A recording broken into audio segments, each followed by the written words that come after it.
Hello everyone, is Bringonthechaos Glizzy for another What If. Beerus is an Olympian god of destruction. Beerus has been erased because of the mistake Goku, but he encountered the fathers of all angels. He is in a new world field of gods. What will happen to a former G.O.D?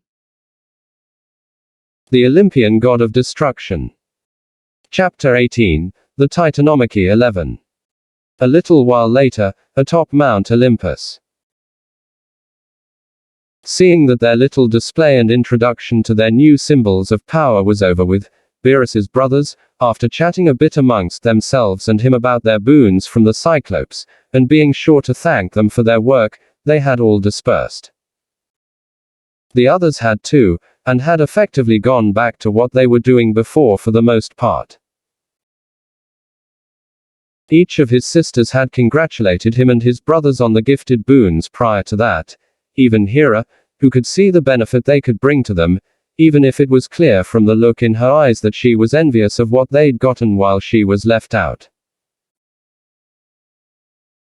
He wasn't about to say that Hera would be being unreasonable in thinking that, given he'd probably be the same in her shoes, and was still a little surprised inwardly that the symbol of power she'd get in the future wouldn't really be all that applicable to combat, given how he'd come to know her so far. Her personality, at least from what he'd seen himself, didn't line up with that at all, but he supposed the Cyclopes, with their ability to read folks better, really could just see something in her that neither he nor her could at present.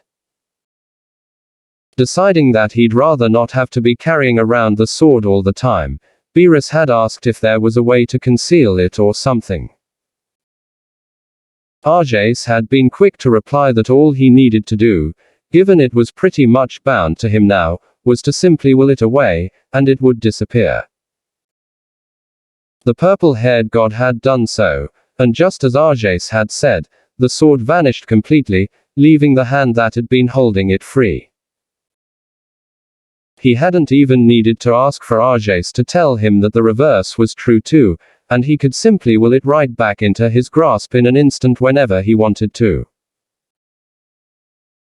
And even knowing that the one-eyed giants had yet to lie to him, he still did it anyway to check, and once the sword did materialize back as Arges had said it would, Beerus gave him an appreciative nod before willing it away again.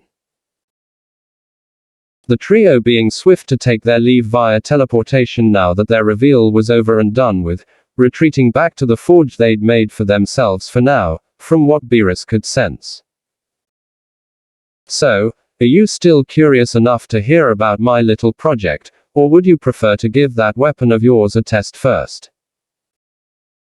Prometheus asked Beerus politely, as he stepped closer to him following the whole reveal and such with a small twinkle in his eyes. I'd imagine listening to me about my own future project probably wouldn't be as enticing as getting to train with your new weapon, after all. Beerus glanced at him and shrugged rather casually. Nah, it's fine. I can put aside a few minutes to hear you out. There was no huge rush, after all. Not like 5-10 minutes max would hurt his training time any, even if he'd be using some extra to see how his new weapon may work.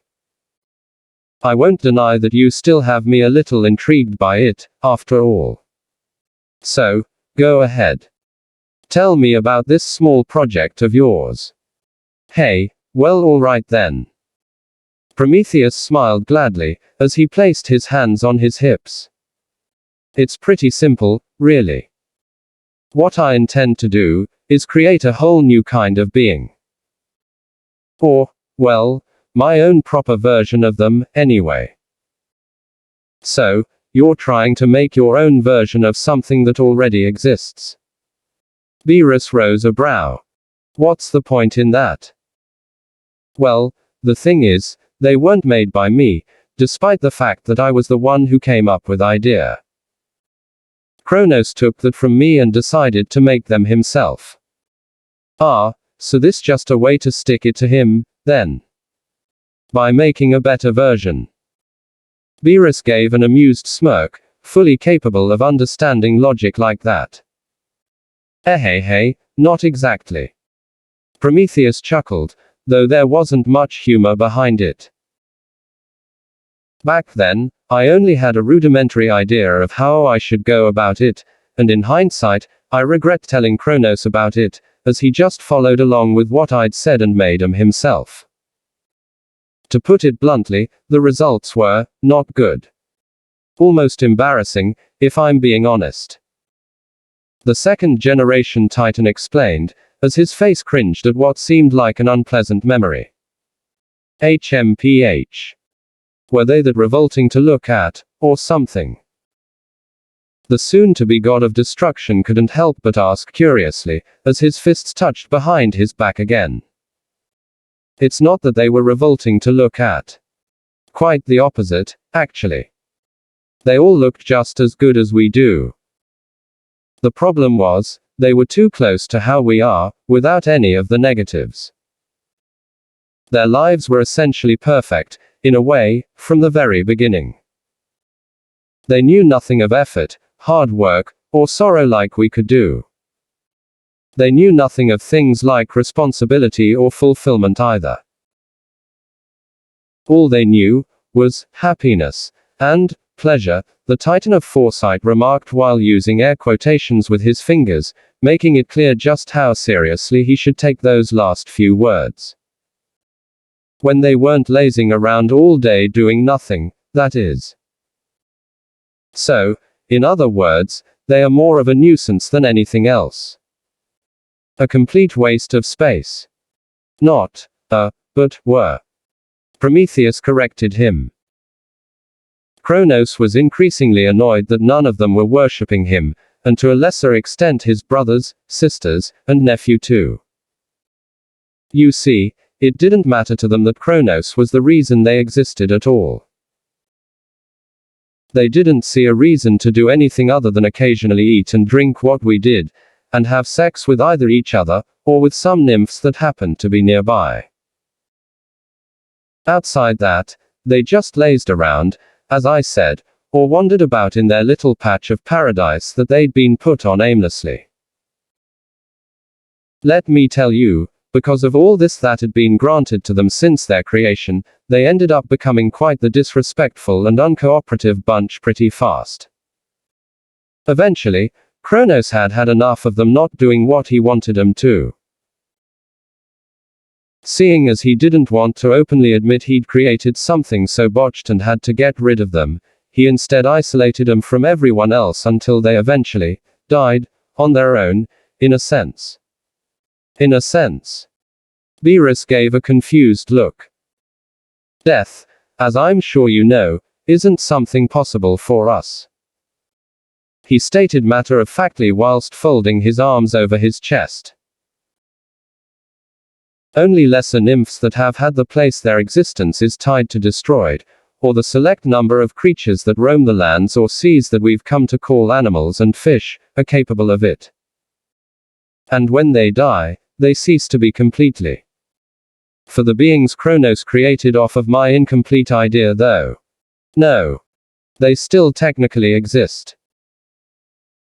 After the few hundred or so of them had died, they simply left their physical bodies behind, and became lesser spirits that now aimlessly wander the earth, just as they once did for the paradise they originally lived on.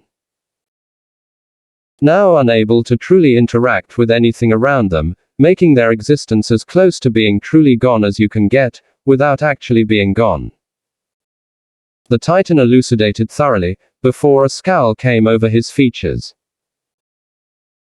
This was before you and your siblings were born, and Kronos made it clear that so long as he was in charge, this wouldn't be happening again. There'd be no second attempt at it on my own, unless I wanted him to come and punish me for challenging his authority. Yep.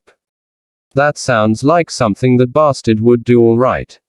Pathetic. Beerus rolled his eyes, looking forward to the moment that he'd end him. Not hard to see why you're here then, given how passionate you seem to be about this project of yours. Mostly. My foresight kicked in not too long ago and let me see how this war between you two would go, and before I decided it was time to leave, I told him directly that he should try to avoid the path he's on now, as the result of this war would end badly for him. He didn't want to hear it, and not only stubbornly said that he'd win this war, but that if I ever said that to him again, he'd make good on his promise before to punish me for challenging his authority. Prometheus simply shook his head, looking to be in disbelief at how Kronos had apparently acted towards him. It was truly baffling. Even though I could see the future itself, and how this war would end, he still refused to accept it as the truth, and told me to get out of his sight and never spout such nonsense again. At that point, I knew I was dealing with a lost cause, so when I got that invitation to come over here, let's just say I didn't have to put much thought into whether or not I'd come. Actually, before you go on about your little project, you've just reminded of something I've wanted to ask you. Beerus cut in, hearing the Titan directly speak about his future sight. Go ahead. His fellow god motioned for him to continue. That ability to see the future of yours, I've been wondering, can you use it to see anything you want, or is it more specific than that? Well, it's kind of a bit of both, really. Prometheus shrugged. Sometimes it'll activate on its own and show me something that'll happen in the near or distant future. That's more so for really big events though, like the result of the war and so forth. When I activate it at will, it's pretty much always for lesser stuff, like if I'm in a fight, it'd show me my opponent's next move or two before he does them, or it'd show me how someone would react ahead of time to something I may ask. In both cases though it's likely I still won't get the full context, so even then, I might end up with the wrong idea even still. Actually, that's kinda how it is in both cases, really. And is that how it is for your vision of the future for this war, too? Beerus narrowed his eyes. The son of Iapetus shook his head in the negative. His serious facial expression making it clear that wasn't the case. No. That one was the exception. What I saw there was far too definitive to be anything but Kronos' defeat. Hey. As it should. Even if it hadn't, he'd have made it so, anyway. Still, it was good to get that confirmation regardless, both on learning the limitations of the Titan's ability, and to a greater degree his future victory over that bum, enough so to get a partially satisfied smile. The rest of which would come once he'd actually dealt with that pathetic excuse for a god for good. Now then, back to this project of yours, I suppose. What were these beings called, anyway? If they were even called anything in the first place. They were. He nodded, sounding much more enthusiastic again. We called them the race of man. And just like them, the new batch will be called the same. Beerus blinked. Race of man. As in, humans. This time around though, which will no doubt be some time after this war, I'll be sure to differentiate them more from us. Make them more unique, rather than just being discount versions of us, without the capability to take divine domains or anything like that. Like giving them the trait of aging, only properly this time. For the first generation, I suppose I should call them, they were born fully grown and ended up aging backwards to a baby before their spirits left them, because I thought that might make them more unique from everything else at the time. In hindsight, that was a silly idea. I should have just gone with regular aging, like what happens with the select number of non-immortal creatures that I mentioned before. Wait, hold on a second. He had them aging backwards. Beerus genuinely couldn't believe he'd heard that. Back in his old universe, you either aged normally, or didn't age at all. There was no such thing as naturally aging backwards to their own death.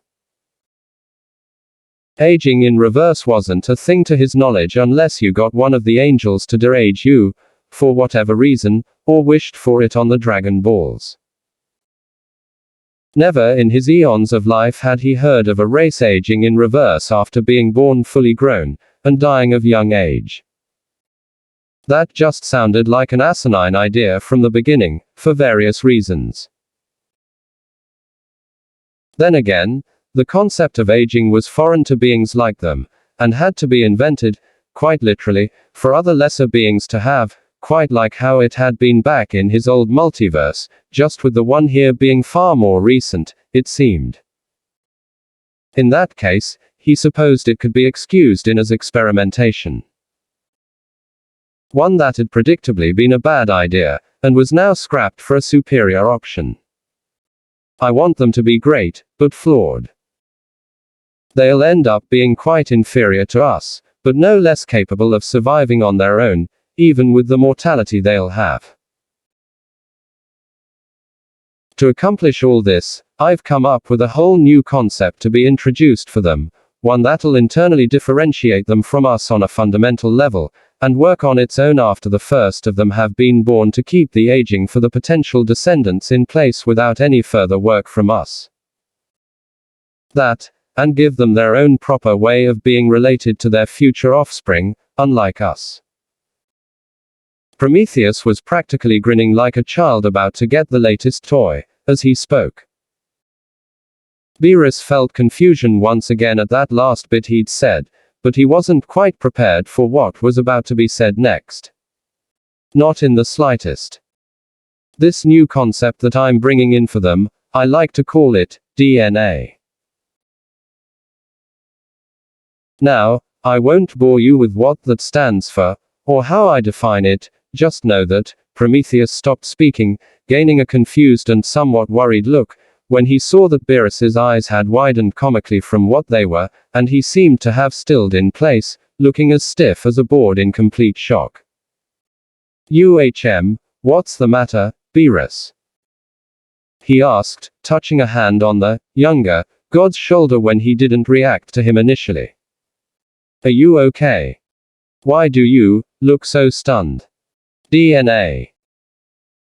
Beerus finally muttered after a moment, turning to look over at the others remaining in the area, before moving his stare right back over to Prometheus in disbelief. What do you mean that's a new concept? Don't we already have that too? No. Prometheus looked at him strangely. Why would we? They didn't. How? They were physical beings, were they not? How did they not have DNA? Whether you were god or mortal, everyone that he knew of from his old life, even Whis, his fellow angels, and he was sure Lord Zeno himself had some form of it, even if they didn't age. Them not having DNA here, that had to be the most absurd thing he'd heard yet. Beerus wanted to open his mouth and tell Prometheus to not mess with him like that, but he could tell just from the look on his face, the utter confusion at his reaction, that what he said was no lie. He was being honest with him here, as ridiculous as it may have sounded to him. The gods here don't have DNA. Beerus could practically feel his mind whirring at light speed after that bombshell had been unintentionally dropped on him. Which means that, I don't have it either with this body. For the first real time since he'd come here, his head couldn't quite process the utter absurdity he'd just been told no matter how hard it tried, and even more so wasn't something he could just brush to the side. The one thing that was vital to just about every living being he'd ever come across, with the exception of those he could count on his hand who didn't really have a physical form, like that one stupid ghost who'd annoyed him that one time, his body now lacked. Hell, everyone here currently lacked it too. Is that steam coming out of his ears?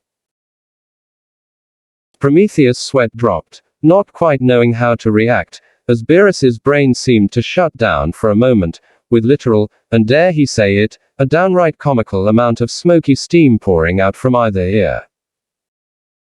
As though his divine brain had been set on fire and was burning away inside of his skull in real time. What in the world is going on here? I thought he might be a little intrigued by the concept, but I didn't think I'd get this kind of reaction out of him. Moreover, why did he seem so gobsmacked about them not having it in the first place? It was an idea he'd only recently come up with, and he hadn't shared it with anyone other than his brother Epimetheus, who hadn't spoken a word of it to his knowledge. And even if he had, and Beerus had somehow caught wind of it beforehand, that still wouldn't explain this kind of reaction. Nor did it explain why, from the way he sounded, that he was shocked at the notion it was a new concept he'd made up, and that it didn't apply to them. He acted as though it was something he'd known about well before he'd said it, and that his reveal of it, and how it didn't apply to them, was some sort of world-shattering revelation, when it really shouldn't have been. Beerus, why do you look so shocked by all of this? You look like I've just told you some forbidden truth that was too incomprehensible for your mind to process. What gives? What gives? Again, was he? Oh, who was he kidding? Of course he was serious. There wasn't even a hint of deceit in his tone before, and there was no amusement in his tone now that would belie him having a joke at his expense. Beerus had to shake his head to somewhat snap himself out of the stupor he'd been put in, though he still couldn't quite remove the shock of that information he'd been given. And never you mind. It's not important, Beerus lied through his teeth, too stunned to even bother entertaining the idea of telling him some semblance of the truth. You were saying. He continued awkwardly, trying to get away from the current subject. Or rather, this particular part of the current subject matter. Prometheus continued to give him an odd look for a moment, before choosing to just shrug his incredibly bizarre reaction off for now.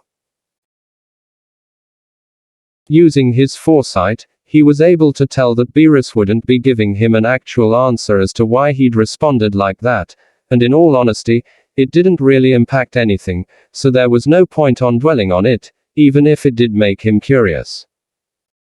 Well, there's not much else to say, really. On the technical side of things, as I said before, DNA is going to be what I use, in conjunction with what I learned externally from viewing the first generation of man to make the new race of man, and have them retain something wholly distinct from us. That makes them unique from the other denizens of this world when they're finally born. If you want, I could explain to you the process of how I'm going to make them. That's all right, Beerus gauchely waved him off. I've heard enough, it sounds, interesting. Well, that was the understatement of the millennium. And that sure as hell wasn't simply for the broader, making man, goal of the project, but rather the way they'd be differentiated from them in their conception. Good luck with that. All right then. Prometheus rose a brow, but otherwise didn't comment on the off-feeling dismissal. Would you like to watch me make them when the time comes? Sure. Why not?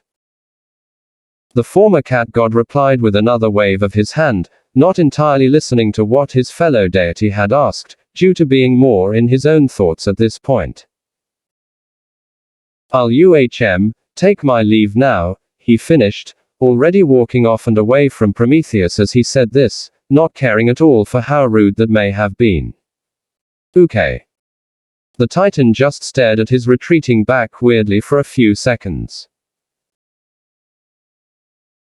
I'll see you later, then, he muttered, before uncrossing his arms and deciding to turn around and head back to his room, putting Beerus's odd behavior to the back of his mind, even if there was a part of him that was somewhat concerned about his fellow deity's sudden shift in demeanor.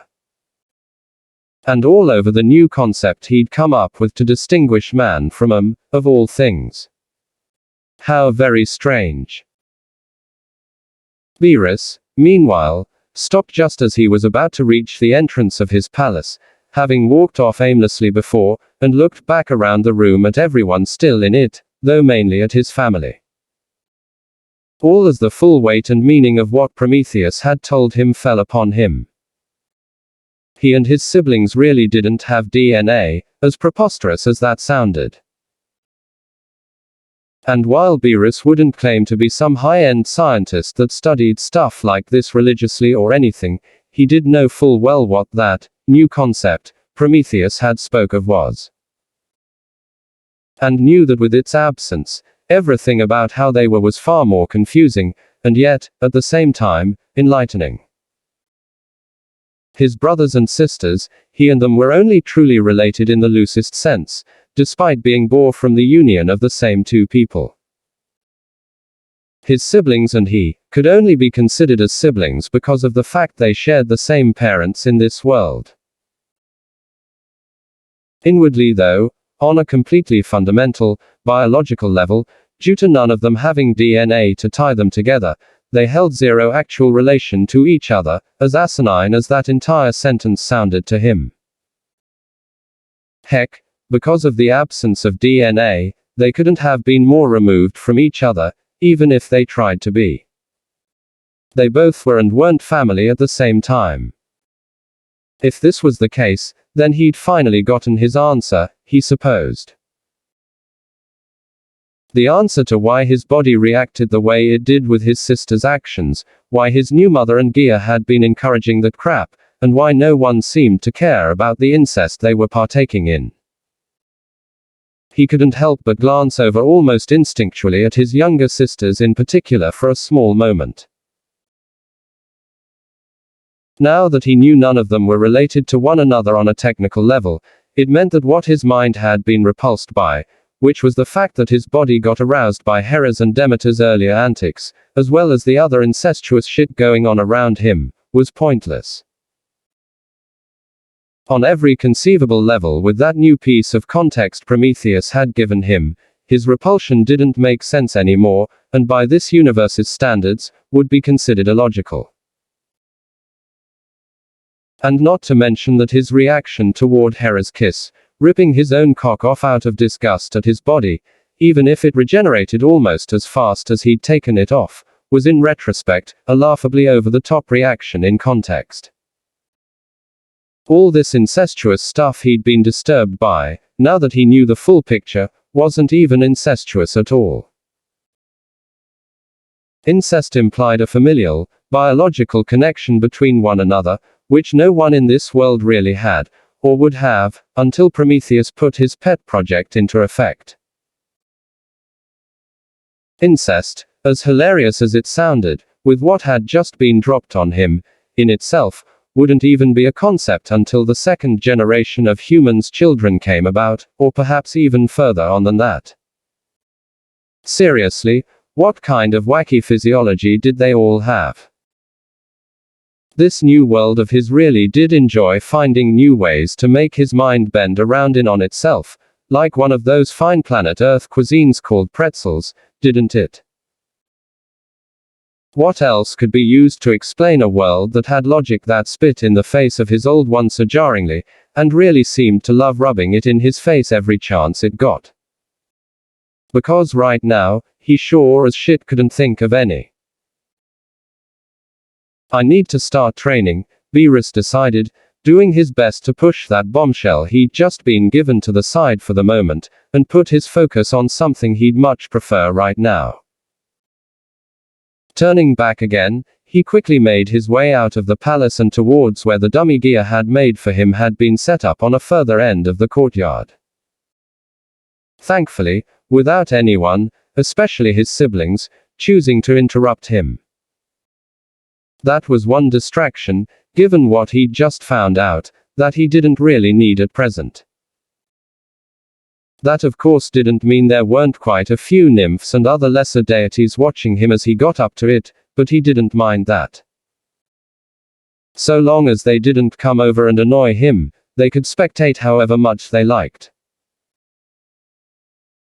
Getting into position in front of the dummy, Beerus was able to put all other thoughts to the side, now that he was technically alone, and focus on attaining the true divine form he needed. That was the goal, and nothing else mattered while he was working on achieving it. The ex-god of Universe 7 started like he always did, getting into the signature pose of Hakai with his arms straightened out in front of him, with his thumb crossed over his palm, as it faced the dummy's head. He then focused inward, to draw from the metaphysical concept of destruction he was now bound to, one in the same with, as Gia had explained. His eyes closing for a brief moment as he tried to call to it, and make it bend to his command. And once he felt the pull of destruction within his soul, he snapped his eyes open and made to will it to the surface, and destroy the dummy right in front of him. Yet just like his most recent attempts, the most he was able to muster was being able to feel it within him, and lightly tug on that abstract part of himself, but not enough to actually pull even a sliver of it to the surface. It was progress from where he'd been initially when starting this training, but still frustrating all the same that it was going this slowly. That wasn't to say he was dissuaded though. If anything, like always, it just drove him to try harder and keep at it until he got it to obey him. He continued at his typical routine for a while, a good number of hours in fact, until the sun that lit up even their little piece of heaven set and disappeared, bringing in nightfall with it. The moon's rays shining in radiantly down on the peak of Olympus, as the endless amount of stars that illuminated the dark sky shone brightly. By this point, his spectators had long stopped watching him, and Beerus let out a sigh as he glanced up at the night sky through the barrier. No real noticeable improvement on it today, he thought to himself, before opening the hand he'd been using to try and push his destruction power through, and turning it to face himself as he brought it closer, staring at it with his amber eyes. This new part of me is certainly being more difficult than I would have ever thought it'd be, but like everything else I've ever mastered, there's no way I won't have a breakthrough with you too, soon enough. Just like when I was originally training for my Harkaishan powers and status all those eons ago, it's only a matter of time before I've brought you under heel too. With that thought, Beerus turned to call it a day, and was about to retreat into his palace for a brief, but pleasant nap. Just as he did though, he instantly got the feeling that he was forgetting something. This was enough to get him to pause and ponder what that may be.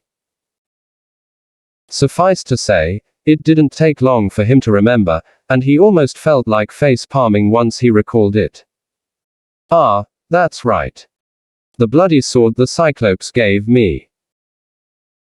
Shaking his head at his brief bout of forgetfulness, he willed the blade into existence within his grasp, holding it in the same hand he tried to use for Hakai the whole day, pretty much. That same rush from before hitting him, as he immediately felt it thrum within his grip, like it was happy to be in his hand again, rather than the hammer space or potential non-existence it was in when he'd made it disappear. As it did, something clicked inside him, and he got the sense instantly that something had changed. Once he did, an idea popped into his head of something he could try, seeing as the blade was bound to him at least somewhat similarly to how he and the concept of destruction were to each other now. Raising the blade above his head for a downward slash not a moment later, he once again closed his eyes to focus for a bit, to try and draw from the metaphysical concept of destruction he was one with. Once he did, the sword glowed a deep purple like it had the first time he'd held it, and Beerus's eyes snapped wide open when he felt a second rush of something going through him, like a stream passing from him to the blade and back on a more abstract level, as he instinctually swung downward with the aura-coated blade. To both his shock and amazement, despite him not having put much force behind it, the sword cleaved right through the dummy, bisecting it from the head to its feet in one fluid motion like a hot knife through butter as it cut into the ground before Beerus finally stopped it. His jaw slackened, Beerus stared wide-eyed at the previously invincible dummy that Gia had gifted him for training. The dummy that had taken his strongest blows and hadn't so much as budged or even suffered a scratch of damage, the very one that had mocked him in a way with his slow progress and inability to draw anything significant from his domain, was now cut in half. Both of its halves falling sideways to the soil with a hefty thunk not long after. Dark purple specks tracing and floating off the cut ends, quite like how any object or person he'd used Hawkeye on in the past did, as more and more of the split sides evaporated after their fall until, less than a second later, nothing was left of either. Only the specks remained, and even then, just for a fleeting moment floating away from his stunned features, before they too disappeared completely. Ha! Dropping his gaze down to the blade in hand, Beerus lifted it up closer to his face as he closed his mouth and swallowed, feeling a bead of sweat trickle down his forehead as he openly stared in shock at the sword. Too stunned to say a word at present, after what he'd just accomplished with the weapon. His domain, it had just, properly responded to his call for the first time, and allowed him to pull from its depths, something he'd only been licking at doing up to now, he'd just pulled off in one go. The sword, it had somehow helped him there. He could feel it. At the moment he dove deep inside of himself to pull on his domain's power, the sword had somehow helped him pull on it, acting as an aid to his will, and had then acted as a conduit for him to unleash it for the first time. It hadn't been the full extent of it by any means, but that amount that he had just pulled on was magnitudes above what he'd been doing before. It was almost like a night and day difference from even his most recent attempts by his lonesome.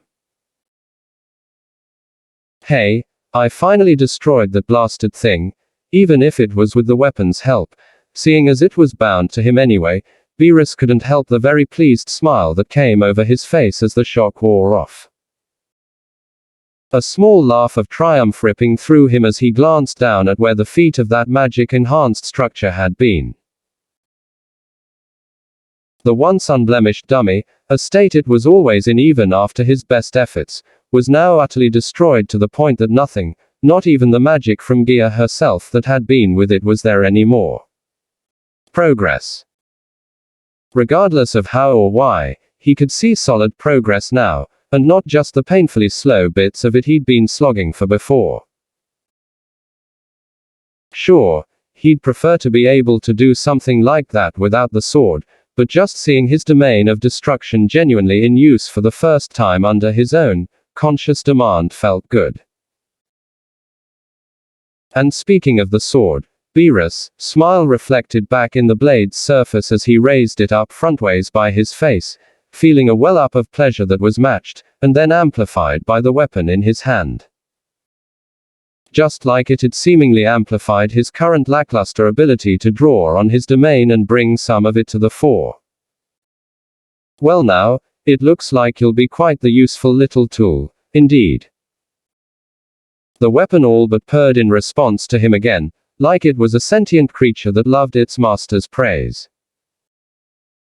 He wouldn't doubt his brothers would likely go through a similar experience once they tested their symbols of power out too, if any of them hadn't already. With that sudden happy note added to what had been a mostly dull training session, Beerus actually wanted to continue right now, even if just for a few more swings, but there was nothing for him to use it on.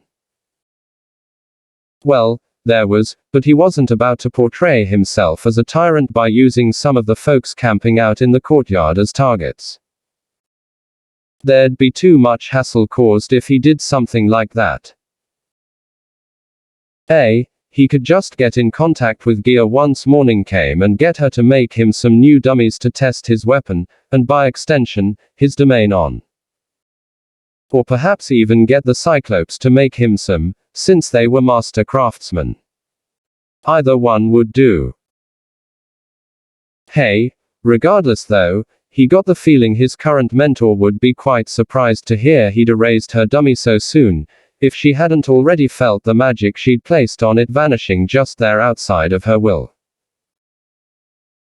In a much more pleasant mood now, Beerus made the blade disappear for now, content with the development that had just occurred, and began to make his way back to the palace for some sleep. Because even if he didn't genuinely need it with this body of his, napping was a luxury he didn't plan on letting go of anytime soon, especially not when his new bed was even more comfy than the one that he'd had inside Bringonthechaos. As he was walking back though, he couldn't help but wonder briefly. Was it just him, or did everything suddenly seem a little bit brighter than it had before? A few days later, early morning. Beerus awoke from his latest nap, not with a tired yawn, but with a sigh of bliss, as he arose from his large bed with a good stretch of his arms. Even though it was only a few hours, as opposed to the numerous decades to centuries he'd typically slept back in the old days, and that was when he felt he had to wake up for something in particular, otherwise, he'd be out much longer than even that. Perhaps it had something to do with him no longer being a cat-like being, or his new bed was just that damn perfect to sleep on, but those few hours alone he got in somehow felt commensurate to his longest naps from his old days and how good they felt upon waking up. He had no idea why, but he certainly wasn't complaining about how refreshed he felt, nor did he feel like bothering to question such a phenomenon, given all the wacky other stuff he'd found out about this world already. Like the whole no DNA thing, which still baffled him even now, a few days after he'd been told it. His pleasure in much less sleep was honestly far easier to take in than that, especially when it made him curious as to what just one whole year of sleep would feel like here, if this was the kind of refreshed feeling he was waking up to after only a measly few hours. A time frame that to him in the past, he would have scoffed at for being a time he'd sleep and wake up in. He'd concern himself with that thought later though, as he hopped off the bed and landed on his feet. His body in the nude for the briefest of instants, showing off his now insanely muscled and chiseled physique, before his tunic was willed back over his body to cover himself. And that was another small change, he supposed. For whatever reason, it just felt more comfortable for him in this body to rest in the buff, so he did. Unlike his younger brother's use that one time in Bringonthechaos however, he wasn't about to walk out into the halls like that showing off his dangly bits for prying eyes. Not unless he wanted some people potentially being nuisances to him about it, which he couldn't be bothered his ass to deal with. Speaking of people though, as he walked out of his personal chambers, he felt a pair of eyes on him from not too far away. Turning to look in their direction, which was coincidentally the way to the main hall of his palace, he found himself looking into the lilac pools of one of their newest guests. The Titaness Themis, who was leaned back against the wall with her arms folded regally below her ample bosom, and was giving a small, almost unnoticeable smile in his direction. As to why she was here, seemingly waiting for him to come out. He had no clue, but he could tell he was about to figure out soon enough. Have a good rest? She asked rather politely, stepping away from the wall and turning fully to face him. Ugh, sure. Beerus rose a brow at her greeting, showing a bit of confusion at her presence that the goddess didn't seem to mind. That's good. I didn't feel like showing rudeness by disturbing you in your slumber, so I decided it was best to wait until you woke up yourself, and catch you before you went back to training in the courtyard with that construct my mother gave to you. She remarked back, giving off a respectful air about her, which went to show how well-mannered and courteous she was. As for her comment there pertaining to her mother, that briefly brought up the thought in his mind of what had happened in the morning following his first use of his new sword. As it turned out, he hadn't even needed to get in contact with Gia himself. She'd come to him that morning, having felt her magic dissipate from the dummy she'd set up for him. Suffice to say, she'd been quite surprised at the quickness with which he'd taken it out, compared to the level he'd been at before, until he told her about the sword made by the Cyclopes for him. She'd gotten much more understanding of his sudden leap in capabilities with his domain then, as though she'd expected that to be the case with whatever weapon her one-eyed sons had crafted for him. Gia had essentially confirmed what he'd already figured out, in that the blade aided him in controlling his domain's power, and acted as a conduit for said power to be unleashed through, as one of its abilities. About the only one it may share with his brother's own symbols of power, and he said, may, because he wasn't entirely sure, having not checked up on any of them to see if it was the case. To cut a long story short, Gia had dropped some juicy details about this being the case, that if true, made things very interesting for the future indeed, and that he'd be certain to test out as well when he could. Following that conversation with her about the blade itself and his increased capabilities with it in hand, she'd been more than willing to supply him with another dummy to train with when asked, and hell, she'd gone a step further than that. Not only had the new dummy been protected by significantly more potent magic from her, but it also had the added bonus now, of when he destroyed it, a new one would automatically form in its place, with even more potent divine magic to protect it than its predecessor. All as an attempt to keep things challenging for him so that he didn't slow down in progress, which was very much appreciated. Back to the present though, Beerus regarded their new guest and ally with a slightly intrigued gaze, as he held off on going back to training for just a moment. So, I assume that means you have something to speak to me about then, Themis. If not, why bother waiting for him, after all? Indeed. She nodded, looking pleased that he was willing to hear her out, and didn't just try to shoo her away. Something that told Beerus, whether she realized it or not, that probably wasn't the case back on Mount Othries for her. Since you and your brother gave your speeches to us a few days ago, I've been quite confident in my decision to come here and aid your side. However, even after what Zeus said in his, I got this feeling about it last night after thinking on it quite a good deal, which is what brings me to you now. Even though it's probably a little improper of me to do this, since you didn't seem to disagree with him that day, I just feel as though it's best if I ask you about this personally. Seeing as everyone looks toward you as the leader of this group. So long as you don't mind, of course. Nah, go ahead. Beerus waved his hand around casually, motioning for her to continue. I assume this has to do with a reward for your services. He asked bluntly, recalling what Metis had told him days prior about the goddess in front of him, and why she may have turned her back on Kronos and his ilk. The nod he got back from the Titaness was affirmative. Yes. That is correct. Has Metis told you of my main reason for joining your side? Because I know she's been aware of my situation for some time. She has, more or less. Beerus nodded, rolling his shoulders a bit as he touched his fists behind his back. You and your domains have been disrespected by Kronos, who prefers to do everything his way, and no one else's, if I'm not mistaken.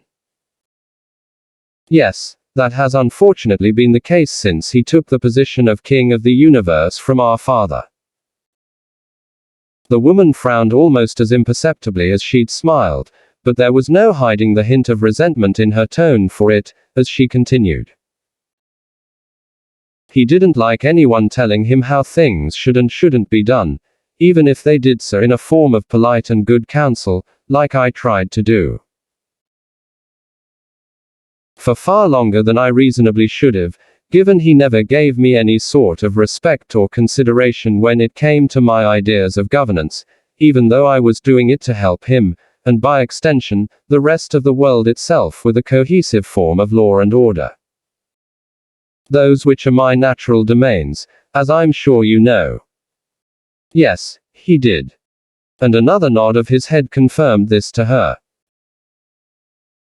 What I'd like in exchange for fighting by your side in the coming war, if it's fine with you, is a proper position as your counsel after the war, for forming the laws that will be applied and ensuring that order is kept in the wake of them being put into place.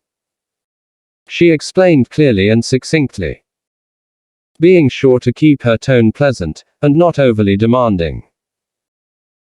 Certainly, quite the difference from Pan's more abrasive request, that was for sure. Position as my counsel. Beerus's brow rose higher, as he let out a small chuckle. That's quite the request to make, seeing as it implies that I'm absolutely going to become king after Kronos' defeat. Something I haven't actually confirmed if I'm doing or not. Forgive my possible impertinence, Beerus, but why wouldn't you become king once Kronos has fallen? Unfolding her arms, she placed one hand on her jutting, wide hip while the other hung by her side, as she gazed at him perplexingly. You are the eldest son, after all. It is practically your birthright to take over once Kronos is no longer the ruler of the universe. Not to mention that from what I've been told by Metis and Styx especially, you are not only good at listening when you need to, in order to solve a problem, but also have shown a keen intellect at being able to spot weaknesses and strengths in beings which others did not. She smiled again, this time more noticeably, with appraisal. By Styx's own account, you have a solid sense of judgment when it's needed, which is vital for a ruler. And going off of your own words during your speech a few days ago, you're not afraid or aggravated by any challenges to your rule, even those that would be fated to take you down, as those would simply be something you'd use to better yourself. Which, might I add, is something that no one else in your position would have said so sincerely. Forgive me if it sounds like I'm insulting your brothers, but, given the initial reactions I saw from them all after you said that, I could tell that none of them personally agreed with that sentiment you shared. Especially Zeus. For as charismatic and charming as he'd been, there had been no hiding his intense expression of disbelief that outweighed both of their other brothers Hades and Poseidon. For the briefest of instants, even if he hadn't been aware of it, from her perspective, it had looked like Zeus was eyeing Beerus as though he was totally insane for saying such a thing. Well, I'll give you this, you're certainly buttering me up with all those compliments. Beerus grinned, not ashamed to admit he liked the praise. Even if he felt that a part of it wasn't exactly true given his past failures. Even then, I'll be honest with you. Only thing I've really thought about, and still do, really, is taking out Kronos. That's all that matters to me. What happens after that, I haven't put much thought into, and the little I have hasn't really convinced me it'd be the best idea for myself to take the mantle of King of the Universe. He shook his head, controlling his own ego for the moment to be in reality. Being brutally honest with himself, he knew that with the total shitshow that had been his long-standing role as the god of Universe 7, a run beaten out in horribleness only by that clown Sidra, that he wasn't all that good with a role that required a high level of responsibility. His laziness and general lack of care as to how he should have conducted himself in his role, with what planets he should have actually been getting rid of, was proof enough that even in a role that should have suited him to a T, he'd made a farce of it with his total disregard for anything that benefit him. And only him, at that time. He'd once gotten annoyed at the elder Kai for referring to him as bottled chaos during their last meeting before he'd sealed him away, but honestly, as much as that old coot was a waste of space in his eyes, there was little denying the truth in those words. At least as far as his past actions were concerned. Had he not been as chaotic with the way he handled things back then, then he'd still be back there in Universe 7, not worrying about impending erasure and having to be saved at the last second by Son Goku's baffling kindness of all things. If I'm being blunt, I don't think I'd know what I was doing at all. He continued, not bullshitting himself there just so he could delude himself and feel better. Meaning every word more than his fellow deity knew, as he began to walk forward to pass her by. Not that that stopped her from countering. It's only natural you wouldn't. You're still young yet, and have no real experience with such an important role. Only the former part of that statement was technically true, due to his new body. The latter, she had no idea how wrong she was on that account, but Beerus didn't correct her on it, as he stopped right beside her. Her head turned to him with lilac eyes boring into his head, as though trying to peer into his soul.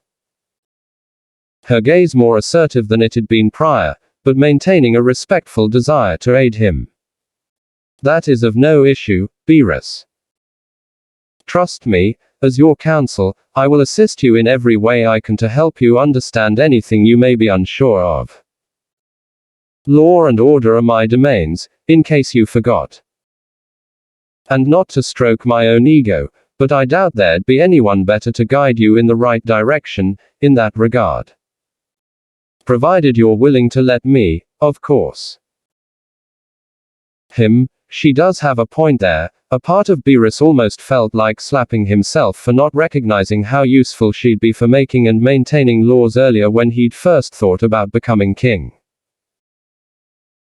In fact, her words were strong enough to make him rethink his thoughts from earlier, as he pondered actually giving such a role a whirl when his business with Kronos was done. Provided her capabilities weren't overblown, her presence by his side could at least ensure that his hypothetical run as king wouldn't be a total disaster. Provided he made sure to listen to her and always follow instruction, anyway. Something which he wasn't the best at doing, when it came to things outside of training and fighting, and which he'd have to work on if he did take up that mantle. Before he could respond to her though, they were interrupted by Hades, who materialized just a few meters away in front of Beerus with a look of concern etched over his ghostly pale features. One that both deities could tell meant trouble as soon as laid eyes on him. Sorry to interrupt, brother, but we may have a problem on our hands. Hades was quick to say, a hint of apology in his tone, which was mostly dominated by what sounded like worry. Which meant that whatever he was referring to, definitely couldn't have been good. We can speak again about this later. Beerus commented with an eye in Themis' direction, which she nodded to understandingly, as he turned his full focus to his brother. What's such an issue that you felt the need to come to me about it, little brother? Come with me to the courtyard. You'll need to see it for yourself. He replied, setting an ominous tone, as he laid a hand on Beerus's shoulder, which the latter allowed him to do, as they both vanished from the hallway, leaving Themis by herself for the time being with a concerned look of her own. It wasn't long before her eyes snapped wide open though, as she sensed a familiar presence near where they were, and one who felt closer to them than he should have been capable of.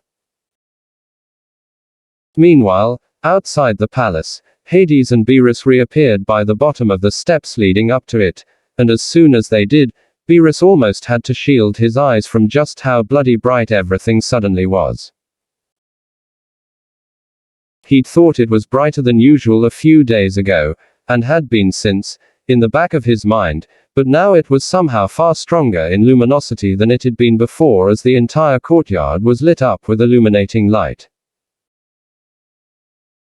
Beerus could see the rest of his siblings, Poseidon, Zeus, Hera, Hestia and Demeter, along with Metis and those who were now living outside on the mountain with them, were out here too, just as befuddled by this as he was. Getting aggravated by what was clearly not a normal light pour, Beerus, suspicions went through the roof as he pushed his senses to see what the cause may be. A scowl forming on his face as he already had a strong idea of who might be causing this, until he heard a familiar voice chuckle darkly from all around him. Hey, looks like I managed to make it into your little safe space, after all. Suddenly, all of the light around them began to converge on a single spot above them all, near the center peak of the barrier that protected them. Or was supposed to, anyway. For a fraction of a second later, all that blinding light coalesced into a dark outline of someone's body, a shadowy figure within the eye of that mesmerizing, heavenly light as it began to dissipate, with eyes that glowed and burned with an even more intense, fiery, white gold light.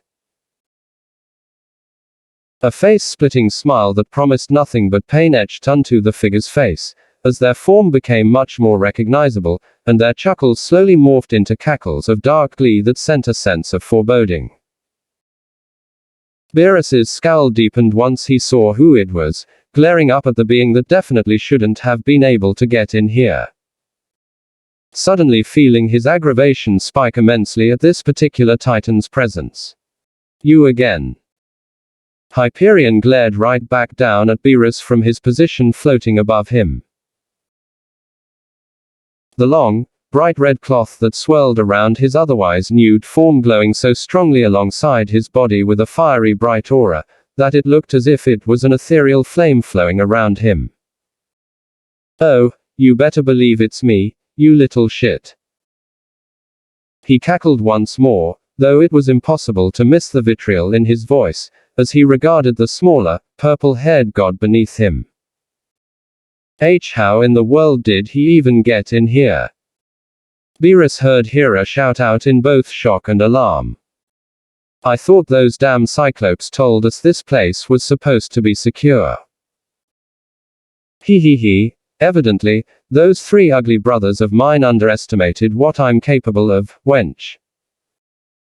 Hyperion answered back crassly, briefly leveling the young goddess with a potent stare of his deeply glowing eyes. And it is precisely because of their arrogance that I'm about to show you just how fruitless your efforts are to oppose us. All of you. His gaze swept out over the entire courtyard, burning down on just about every other being below him that had clearly chosen to take Beerus's side, of who the majority now had fearful expressions. This little farce ends here. I'm putting an end to your little rebellion here and now. Beerus was about to snipe back at him in a snarky way for that, but he didn't get the chance to, as they all felt his power, and the pressure around him, shoot through the roof. His body beginning to rapidly glow stronger and stronger, as it became crystal clear what he was doing. He's attempting to go into his true divine form. Metis suddenly screamed out in panic. Someone, try to stop him before it's too late. It already is, you pathetic little nymph. Hyperion's voice boomed back, sounding much deeper, and far more distorted than it had before, as it sent a chill up the spines of most beings that were present.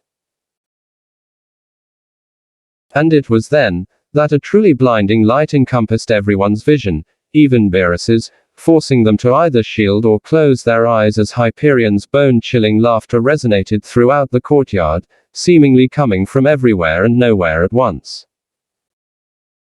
And with it, an immense power revealed itself to all, and to Beerus's surprise, was greater than anything he'd been able to feel up to this point. And in terms of just the sheer raw power radiating from the Titan above, made most of the gods from back in his old days feel like a bad joke in comparison. Enough to where he genuinely couldn't tell if his old self would have been superior in that bracket either, or if, as cringe-inducing as this was to even consider, was slightly inferior, even if just by a hair, to the pompous prick up above. One thing was for certain though, as he tried to gaze through that absurdly bright, heavenly light encompassing their foe's form to get a good look on him. Much as he hated to admit it, given who they were dealing with. This was going to be a big problem.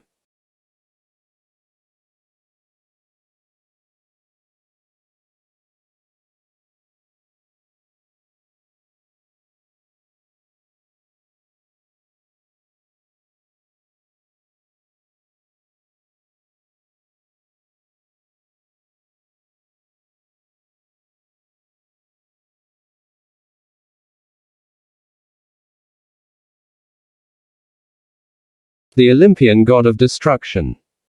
Chapter 19, the Titanomachy 12.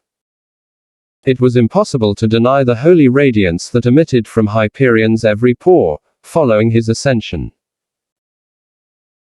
His 25-foot frame not looking too different overall from how he had before, as Beerus and the others could finally view him properly through his blinding light that enveloped the entire peak of Olympus. His body's skin now looked like a cross between the ethereal and the tangible, with how it glowed the magnificent hue of heavenly light. His hair, eyes now shone with perhaps the most celestial milky gold compared to the rest of his body, whilst the cloth that swirled around his body, as though it was just an extension of him now, radiated a mesmerizing, intense scarlet to contrast the white gold of his form. No longer looking like a piece of clothing, and now looking like a breathtaking swell of beatific energy that by itself put even the most gorgeous of gems to shame in terms of splendor. Honestly, had it not been for the cloth, Hyperion might have been somewhat difficult to make out from the rest of the light around them. He really did now look just as much a part of it as it was of him, making his mere presence alone, outside of feeling divine, come off as a splendid mix between that which was physical, and that which was purely abstract. Like he was both there, and not there, at the same time. Ugh, and just when I thought you couldn't get more irritating, Beerus muttered in annoyance, as just the light's presence alone, even dimmed, aggravated his vision and made his eyes hurt as he was forced to squint after a bit. Still a disrespectful rat even now, Hyperion's distorted voice resonated everywhere with displeasure, as he glared down at Beerus from above. We'll just see how long that attitude of yours lasts as I show you your place. Beerus was about to retort, but wasn't given the chance to. Before even a single syllable could leave his lips, in a fraction of a second so infinitesimally small that no word existed to describe it, he was sent flying back at an angle. His body careening at unbelievable speed and smashing right through the uppermost section of his palace towards the barrier on the far end, where he struck with enough force to cause a booming shockwave that blasted through the rest of the area. Hades stood where he was, blinking before staring stunned at the form of Hyperion as he was suddenly in front of where he was, and where Beerus had been. His body floating off the ground with his front parallel to it, and arm outstretched with 3 fingers closed into his fist, whilst his thumb and index finger were stretched wide and apart from each other. The others looked back dumbstruck as well, after having felt the after effect of such an incredible impact behind them, and saw the casual pose that Hyperion was in. As though he'd just got done flicking a fly away from himself. When did, ag. Hades let out a shocked gasp of pain, his throat unable to conjure anything more than that, as a beam of light suddenly pierced through most of his abdomen.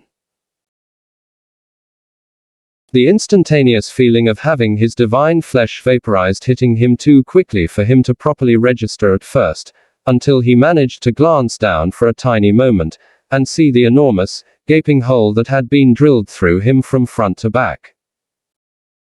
He wasn't even given the time to fall back after suffering such a wound, before he was backhanded across the face.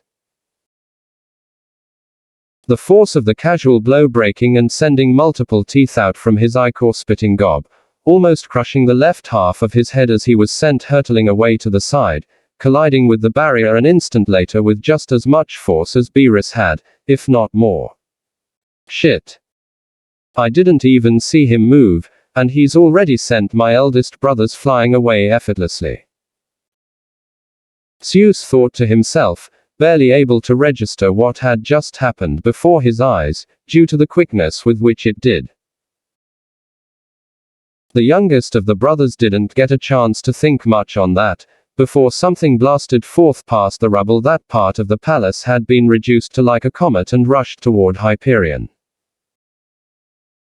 The Titan, having chosen to stand by this point on the ground, and didn't seem concerned as the figure blurred into existence right in front of him, with a purple aura flaring around his body, and his fist cocked back for a punch.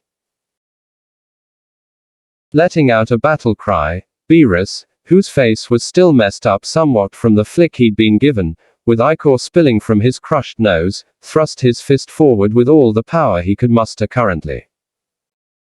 Not caring at all that his foe was currently in his true divine form. To his shock, however, his punch, and indeed, the rest of his body due to his momentum, merely passed right through Hyperion's torso as if he wasn't even there. On instinct though, he was quick to barrel roll while in the air, and dig his heels into the ground to bring himself to a halt. By the time he did, he'd left solid twin trenches in the ground a good 20 feet away from the glowing Titan, whilst his legs spread apart and his arms raised up in a defensive position. What the heck? Sorry, were you expecting that attack to do something? Hyperion's distorted voice spoke amusedly into his ear, causing Beerus's eyes to widen as he saw that the Titan was already behind him, and within his guard without him having even noticed. Then, before he could react, the back of the Titan's hand clapped him right across the face with enough strength to almost remove his head from his shoulders. The nonchalant blow breaking his jaw and a good chunk of his skull as ichor splashed and oozed out of his eyes, ears and mouth along with some stray brain matter, ringing Beerus's bell hard. The Titan wasn't finished there though, as he grabbed on firmly to Beerus's head to keep him in place as he lifted him off the ground, his hand encompassing his whole head as he brought just one finger up with his free hand and shot it forward. The glowing appendage stabbing through his gut and eviscerating various internal organs before coming right back out the other side of him as easily as a blade going through wet tissue paper, earning a wheezing gasp of pain from Beerus into his huge palm as he did so. All before he violently twisted and turned it around inside of him, and then ripped it back out cruelly. The act spilling the fledgling god's ruined intestines out either side of the huge hole that his body had been given. As this occurred, despite his immense, if temporary pain, Beerus tried to grab onto Hyperion's forearm or wrist whilst kicking out with all his strength at his body, as his form glowed a deep purple. Both were futile, as his hands and legs just simply passed right through the Titan's body as though he wasn't present. All it garnered was a mocking laugh from Hyperion, as he struggled to do anything against him whilst his body healed over. What's the matter, Beerus? Is that all you've got? Just as the hole and head damage he'd suffered healed over, Hyperion was quick to smash his fist into Beerus' front, making his body swing up backwards, as he heard the unmistakable breaking of bones all over the smaller god's torso, and no doubt the pulverization of nearly every organ inside him. Come on, I know you've got some better fight in you than that. Hyperion's taunting was rewarded with Beerus dematerializing out of his grip and appearing a good few meters away with his fists clenched. A hard scowl over his face as he spat out a huge glob of ichor to the ground. His latest massive injury having healed itself as well, for the most part, as he glared angrily at the mockful Titan in a battle stance. Damn it, how is he doing that? He couldn't help but ask no one in particular. It wasn't as if he didn't know that his foe was using some form of intangibility on him, but it didn't feel like anything he'd dealt with in his prior life at all. And he'd interacted with his fair share of ghosts back then. How am I doing what? The Titan's taunting voice came from above him all of a sudden, and Beerus's eyes widened again when he saw his foe had disappeared from where he'd just been again with such unbelievable speed, and was unable to react in time as a massive foot came down on his head. His body unceremoniously being plowed into the ground, forming quite the crater as his head was totally squashed beneath the sole of Hyperion's foot, sending meaty chunks of his flesh and brain, alongside fragments of his skull flying away in multiple directions. Beerus. His siblings Sons Hades all shouted out in horror and worry, with Metis paling over at the sight of him getting so easily squashed underfoot by the ascended titan. Hey, oh, I'm definitely going to enjoy this. The titan laughed. Feeling a rush from striking down on the pathetic fledgling that dared to incite his wrath, which he hadn't felt since he and his brothers took down their father. And it felt oh so satisfying. You bastard. Poseidon growled, unwilling in this situation to be cowed, even after seeing the strongest of his siblings get crushed underfoot. If anything, such a sight only angered him more, as he saw him laugh at the fact. You think that's funny? He bellowed out in rage. Ha. Of course, I do. What kind of dumb question is that? Hyperion replied back, leveling his gaze on Poseidon as he began to grind his foot around in the mush that had been Beerus's head, stirring up his clump of hair with it like he was mixing noodles with a broth. I'm finally getting my chance to show this brother of yours his place after he humiliated me the last time we met. Don't worry though, I'll do the same to you as well. Wouldn't want to give Beerus all the attention now, would I? The ascended titan grinned like a madman, as he turned his gaze back to Beerus, seemingly ignoring them all for the moment. Damn you. This only incensed Poseidon further, as he threw caution to the wind and charged forward. The only one who's going to be shown his place around here is you. Wait. Hold on, Poseidon. Zeus tried to yell out, outstretching an arm in warning to his brother's rash action, but was too late as the tan-skinned deity dematerialized from his spot near Zeus and reappeared just a few feet from Hyperion in the air. His sea-green aura flaring around his form, as well as his new trident as it materialized in hand on his command. Its three sharp tips aimed directly for the ascended titan's seemingly exposed head, poised to be thrust forward and gore him through the skull in the blink of an eye. Hey. Just like your brother, Beerus. Hyperion scoffed, his hand whizzing up at speeds Poseidon couldn't hope to comprehend at his current level, and grabbing him roughly by the face before torquing his radiant body around and throwing him directly into the stairwell leading to the palace. A deafening boom resonating through the mountain's peak as his body obliterated it completely, taking the entire front entrance of the palace with him and reducing the whole thing to rubble. His body becoming fully buried deep within the crumbled debris, as the trident clanged down on the ground just outside the rubble. An impudent gnat who doesn't understand just how outmatched they are. Don't worry though, you'll learn that soon enough. He then turned to look out at the rest of them, zoning in on the rest of Beerus's siblings and Metis in particular. You all will. You, Beerus groaned, his head able to regenerate itself back together in no time as Hyperion's foot left the spot where he'd smashed it to bits. The experience still leaving him with a pounding headache as he began to push himself up with a grunt. Feel free to come at me all at once if you want. Hyperion said confidently, his voice carrying everywhere throughout the peak of Olympus with everyone able to hear him distinctly. Believe me, it won't make a difference whether or not you do. You'll all end up being crushed under my heel just like Beerus will, for daring to stand against me and my brothers. Just then, Hyperion used his unreal speed to grab Beerus's head once again and toss him up into the air. Without giving his mind time to process it, Hyperion then did a small leap up himself. His massive legs swinging forth and crashing into the side of Beerus's airborne body, damn near cleaving him in two and certainly shattering that side of his ribcage, as his body contorted and bent inward over the appendage in a very unnatural fashion. The purple-haired deity barely had time to let out a harsh gasp of pain as the wind, and Ichor, was knocked out of his moor and he was thrust sideways with mind-breaking velocity right back into the barrier.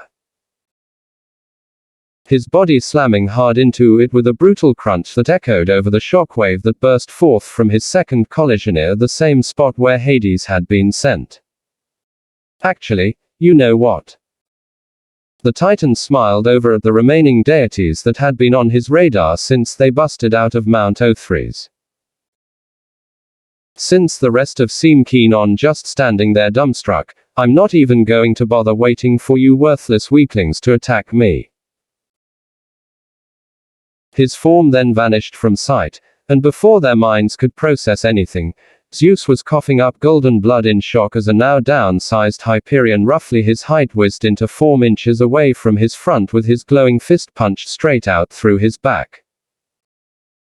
Ichor spilling out from his punctured gut to the soil as he was lifted off the ground, dangling from the fist brutally penetrating through his body. The Titan then smashed the sole of his heavenly foot directly into Metis' stunned face, sending sprinkles of ichor flying out from every orifice on her head as his simple kick mashed the center of her face inward, breaking and sending her teeth flying out along with some divine brain matter from her ears and partially popping out her eyeballs as the attack shattered her skull instantly and threw her limp body back. All for her to crash head first into the barrier as well near the far end away from the palace with a similarly strong shockwave following suit with her collision. Be bastard. Zeus managed to choke out, Ichor spitting and dribbling from his maw as he made to summon his lightning bolt, only for Hyperion to cut him off before he could. His body suddenly spinning around rapidly like a vortex of white gold destruction with Zeus's body still held onto the arm impaled through him.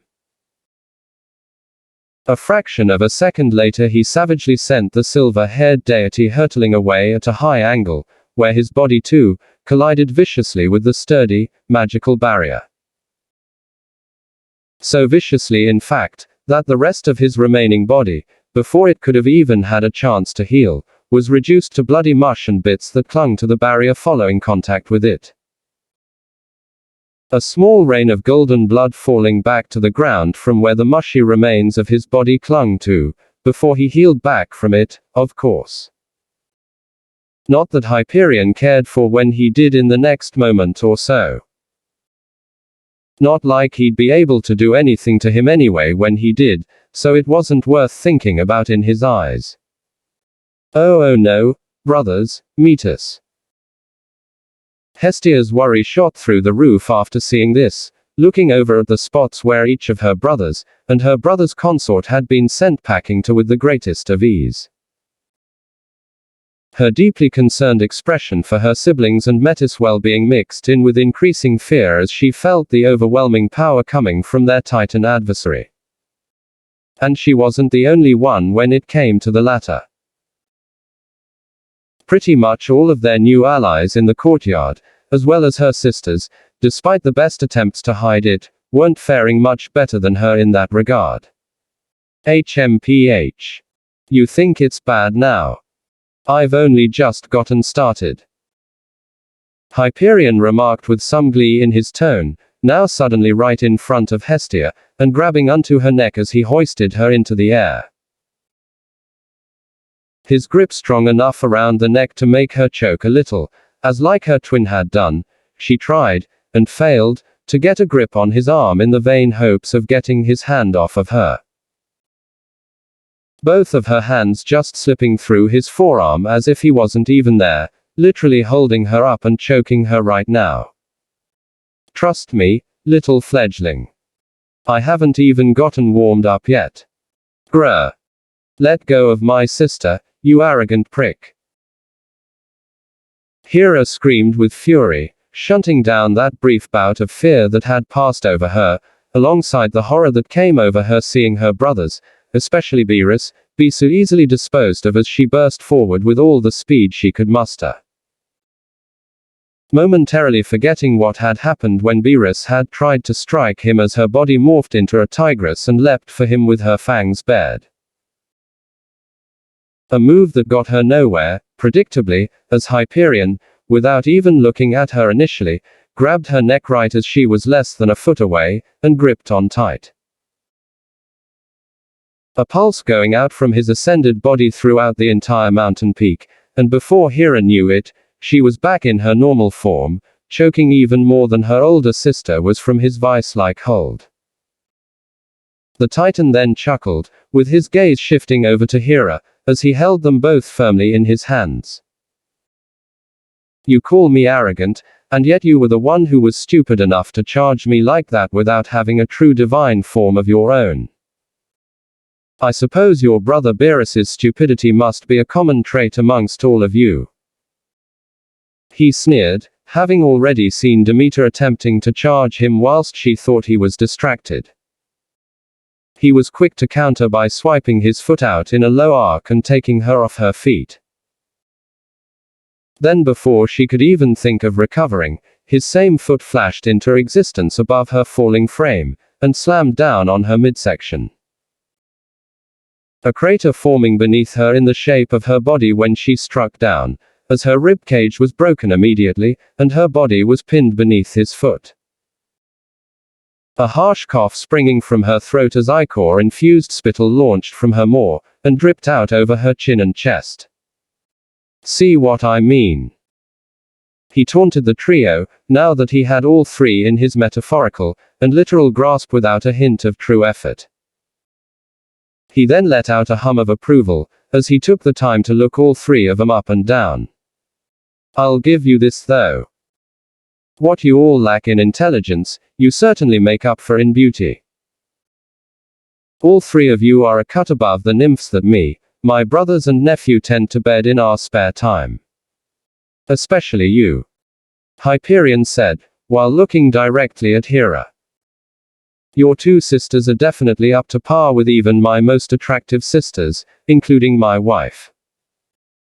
But now that I see you up close like this, you clearly edge them all out. Such a shame you don't have the mouth to match that beauty. Hera, despite being choked, showed her defiance by spitting right into Hyperion's face. An act that's impact was lessened greatly by how it just phased through him and splattered onto the soil instead, but the meaning behind the act remained all the same. Screw you. I don't care what you think. She rasped out, while kicking her legs forth in an attempt to hit him in the groin and abdomen, only to, once again, to her dismay, see them just go right through his body and not affect him in the least. Get your hands and foot off of us before NGHH. She croaked, as his grip tightened significantly, almost crushing her neck at this point. With all her attempts to either dematerialize away from him or shape-shift into something to escape his hold failing her, and no doubt her sisters too. A dead giveaway that he'd put up his own magical barrier to block them from doing both. Before what? He cocked his head tauntingly. What are you going to do? Throw another pathetic kick for my crotch that wouldn't accomplish anything even if it did hit me. Bitch at me for another minute with that foul mouth of yours. Please, the Titan snorted with amusement. You have no real power, especially not in my presence. To prove his point, his whole body flashed brightly, forcing the trio of goddesses to shut their eyes before being blinded. And for Hera, even before the light dimmed enough for her to open her eyes again, she felt the cool, pure air of the heavens brush up against her skin across her whole body, and especially around her chest and between her legs. When their eyes were open again, Hera, as well as her sisters, were quick to notice that her tunic had been reduced to nothing, leaving her perfectly curvy body bare before their enemy. One who unashamedly ogled her naked form, soaking in every detail with a form of perverted appreciation that disgusted Hera greatly. Particularly when he zoned in on her bountiful E-cup breasts capped with vibrant pink areolas and nipples, or her thin, just as vibrant lower lips between her pale pillars of femininity, or partially turned her body as he held her, so he could get a good look at her plump posterior. "You're just an overly mouthy wench who doesn't know her place yet," he continued, moving his ogling gaze back up to her eyes. "Act defiant all you want. It won't help you. Because if I wanted to, I could ravage you and your sisters here and now, and there's not a damn thing you could do to stop me." Pulling her face a little closer towards his then, he smirked devilishly at her. "I have some business to attend to with your eldest brother first though. But don't worry, I'll be sure to rectify that mouthiness of yours soon enough. Once I'm done painting this place with the blood of Beerus and your other brothers, along with those who dared to join you, I may just bring you and your sisters back personally to Mount Othries and put in a word with your father. It'd be a waste after all to have 3 gorgeous goddesses like yourselves put to his scyther's blade and have your dismembered remains chucked into Tartarus. Instead, I think I'd like to keep you 3 around, all on a tight leash, so that me, my brothers, or my nephew, can bed any one of you anytime we please." "Ugh. Why, you're revolting." Hera spat, barely able to squeak out the words of disdain with how strong his grip over her throat was. One arm wrapping over her exposed bosom as best it could while the other snaked its hand down to cover her maidenhood, returning to her some bit of lost modesty. Though it did not get rid of the humiliation of being undressed like this by the enemy. As if any one of us would accept that. HMPH. You make it sound like I gave you a choice there. The Titan of Heavenly Light scoffed again. Cover up now all you like, and act as rebellious as you want, but once I'm done here, and we're back on Mount Othries, I'll show you just how powerless you are, and put that rotten mouth of yours to some proper use while I'm at it. He promised none too subtly as to what he meant by that, being sure to direct her gaze to his crotch. Something that quickly brought a cringe of even greater disgust from her, and her sisters for that matter. Hey, he couldn't think of any better way to spit on Beerus's existence. Not only would he be cut to pieces after he was done pounding him into fine paste here, and either have his remains tossed into Tartarus or have them turned to ash and spread into the wind, but after the fact, the spite would continue with his sisters. As to add insult to injury, he and his brothers and nephew would be keeping him imprisoned in the stronghold, and fornicating with the trio for countless days and nights to come. Turning what he probably saw as his beloved sisters into little more than a set of holes for his most hated enemy to fuck to their heart's content. Truly, there was no better way of pouring salt in the wound to the fool who dared challenge them than that. "Why you can't?" Hestia choked out, grabbing Hyperion's attention, whose devilish smirk now zoned in on her. "I can't." "And who's going to?" Before Hyperion could finish his sentence, Hestia's eyes glowed brighter, as her aura pulsed outward. The Titan's eyes then widened, as he stumbled back a step, freeing Demeter from his heel, along with his grip on the 2 sisters' throats slackening enough for both of them to break free. The 2 falling back on their asses right by their blonde siblings' sides, causing the youngest of the trio's naked knockers to give a healthy jiggle behind the arm that barely covered him at all. The 3 sisters were quick to take advantage of the reprieve and fall back, with the wounds of Demeter having already healed as she rose up and leapt back with her siblings a good distance from the surprised Titan. "Are you 2 okay?" Hestia immediately asked with worry, looking the 2 over now that she believed they were a respectable distance away, while keeping one of her eyes on the stunned Titan a good 50 meters away from them now. "I'm fine. My bones have already fixed themselves, so I'm good as new. Demeter replied, giving an affirmative nod whilst a snort of bemusement came from Hera. Outside of the shame of being stripped naked by that revolting uncle of ours, yes. I'm quite fine, sister, she said with a glare towards their assailant as she continued to cover herself up as best she could. Honestly, I think the worst he managed to do was put the disgusting thought of him and his ilk bedding me in my head. Talk about repulsive. Hera made no attempt to hide her revulsion at the idea of being reduced to a sexual trophy by the empowered Titan and his allies after everything was said and done. She'd rather be cut to pieces and flung into Tartarus by Beerus' side and the rest of her brothers in the case where they lost, before she ever entertained the idea of Hyperion or one of his brethren getting to defile her and take away her virginity. Speaking of Hyperion, the Titan still stood where he was for a moment in surprise, blinking at the free trio of goddesses that had gotten out of his grasp, even if temporarily. What the heck had just happened?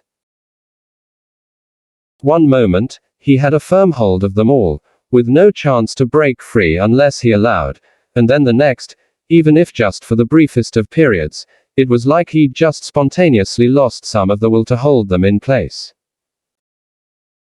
Before he could think further on what it was that Hestia had done, he and everyone else in the courtyard felt an exceptionally strong pressure behind him on a close caliber to his own.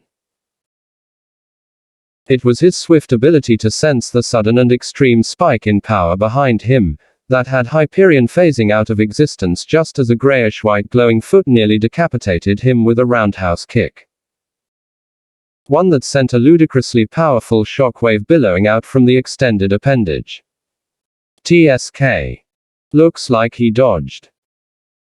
Styx remarked with a small bit of displeasure, but not really surprised that he had all the same, as she lowered her leg. Her voice, now just as distorted as Hyperion's, was with an otherworldly feel to it. As to all the onlookers, it was clear that she too had entered her true divine form. Her usual cloak now nowhere to be seen, as her curvy, bare body glowed from head to toe with a watery-looking, iridescent, grayish-white color to replace her normally pale skin tone. Her eyes and hair, which now freely fluttered back behind her in the wind, holding itself aloft as though it was submerged in the ocean, holding a deeper shade of the radiant glow the rest of her body gave off, as she stood gracefully on her toes. Her body occasionally rippling lightly like the disturbed waters of a lake, as her more erogenous areas, like her C-cup breasts and lower lips, were covered over somewhat as if by magic to maintain some modesty on her hourglass figure. This being the first time most, including Beerus's sisters, had seen Styx in her ascended state, couldn't help but to look at her in awe, as they witnessed the mesmerizing beauty that it afforded her. That, along with the gargantuan power increase that made her feel that much more fearsome than she already was, as the smoldering stare of her shining, resplendent eyes leveled on Hyperion as he re-emerged in the air a good 100 meters above her. His own glowing orbs glaring down at her with distaste as he crossed his arms. Well now, look who finally decided to join us and get what's coming to her. He sneered down at her, narrowing his gaze. And I see you've wasted no time ascending to face me, either. Not that it'll help you much, other than prolong the beating I'm about to give you. Your mindless chatter means little to me, Hyperion. Styx shot back stoically, totally nonplussed by his threat. I don't know how you got in here, but it matters not. You've sealed your fate by allowing your hubris to get the best of you and come in here by yourself to attempt an invasion. Hey, now look who's chattering mindlessly. Hyperion yelled out, feeling his irritation rise at her insolence, as his form suddenly phased back into existence in front of her, and threw a devastating front kick of his own for her face.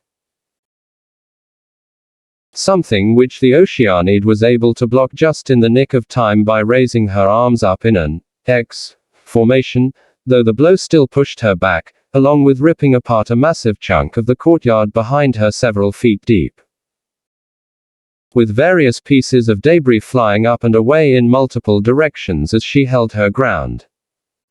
You think you can take me? Go ahead and try, wench. Hyperion cackled, as he launched into a barrage of attacks so phenomenally fast, that they made his previous ones look like a joke. Punches and kicks flying from just about every angle, as Styx did her best to block and parry them all, a rather difficult task that saw her getting slowly pushed back as his flurry of strikes became fiercer.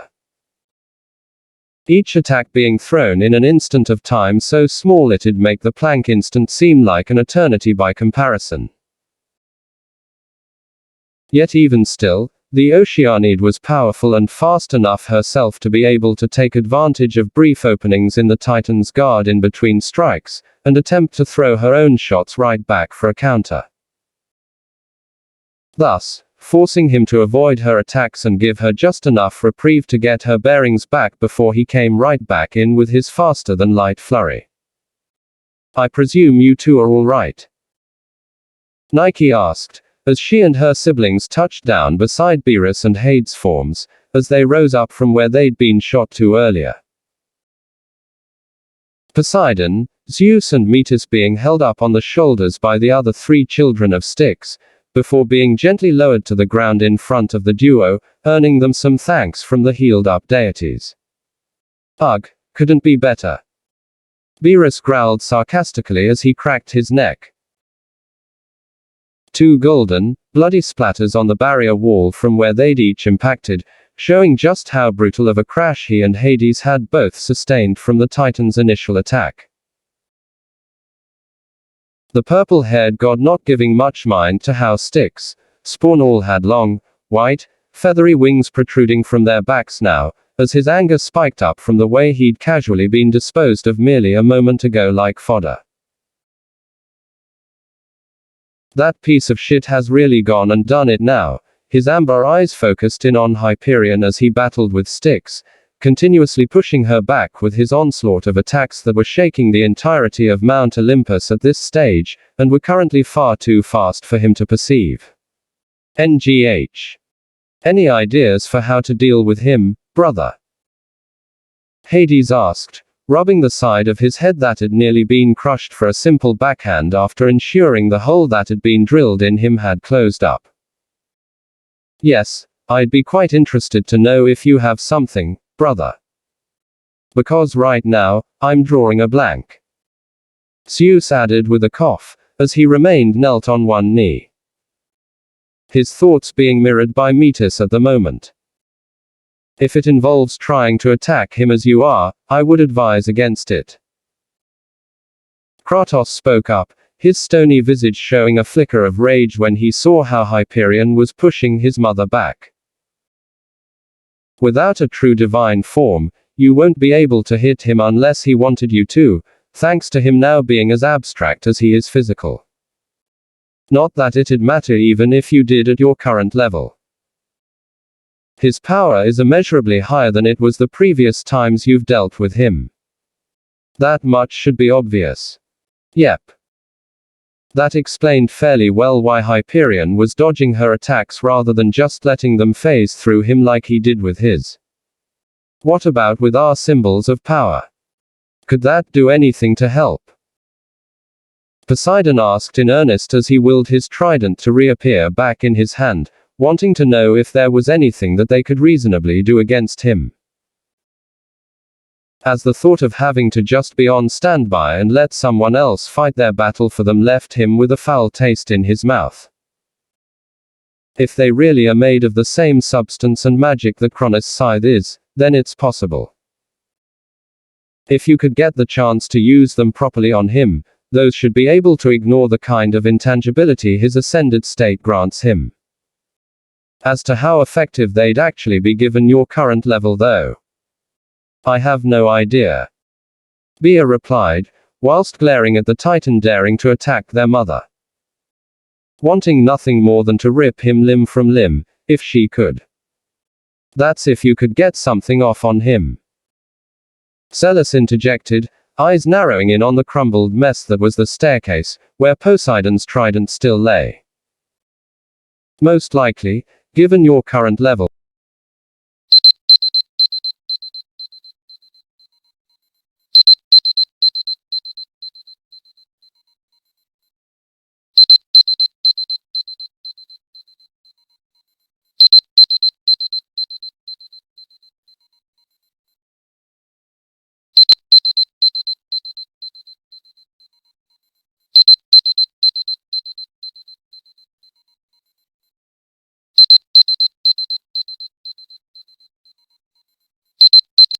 You'll just end up like Poseidon did. No offense. None taken. Said God waved him off, despite the sting that such a fact dealt to his pride. There's no need to remind me. I've witnessed that gap between us firsthand already. Beerus scoffed, feeling his temper rising further as he gritted his teeth. I don't care how powerful he's become though. There's no chance I'm gonna let this pompous prick take me down for good. Then do you have an idea that may be able to help here? Nike asked, biting her lip as she saw her mother giving more ground to the Titan of heavenly light. Because as powerful as Mother is, she's at her strongest when by her river that flows between the earth and the underworld. If she were there, this would be a pretty even fight that I'd bet on Mother being able to win on her own, but being as far away from it now as she is, it'll lessen her capabilities in her true divine form to a certain degree, and Hyperion is no doubt aware of this. And against an opponent like him, who doesn't have that kind of problem, she's at a disadvantage. Beerus summed up her thoughts in a few words, and just as he did, things took a turn for the worse as Hyperion managed to get through her guard and land flush with a barbarous punch directly into her face that rocked her head back. What followed next was Styx pushing out more power and attempting to fire right back with a punch of her own, only to get slipped by Hyperion, who ducked underneath and then popped up for a mind-numbingly swift uppercut directly to her chin, which dazed her and knocked her feet off the ground. From there, she tried to turtle up and defend, only for the first-generation Titan to laugh as his body began rapidly vanishing and reappearing instantly all around her, delivering one vicious blow after another to her exposed areas without mercy. Knees to her gut, punches to her face, elbows to her head and ribcage, kicks to her neck and legs, and clubbing axe handle strikes to her spine and the back of her skull. More and more ichor beginning to drop and splatter on the ground as a result of this, from the progressively more overwhelmed Oceanid, as she was made to endure a beatdown from the laughing Titan. One that was causing a bigger and bigger crater to form beneath them as they went. I'm sorry, what is it you were saying before about my hubris? It seems someone was a little too confident themselves about their chances against me, despite never having actually seen me fight for real before. Hyperion gloated, phasing his body out of existence as Styx tried to retaliate with a swinging kick, and made her pay for it with an even more savage kick of his own to her exposed face that he could feel and hear the delicious crunch behind. One that let him know as twin jets of divine blood spilled out of her flattened nose that he'd broken it. Up to this point, I was just screwing around. Only using my regular speed with my attacks, but here's a little secret you probably didn't know.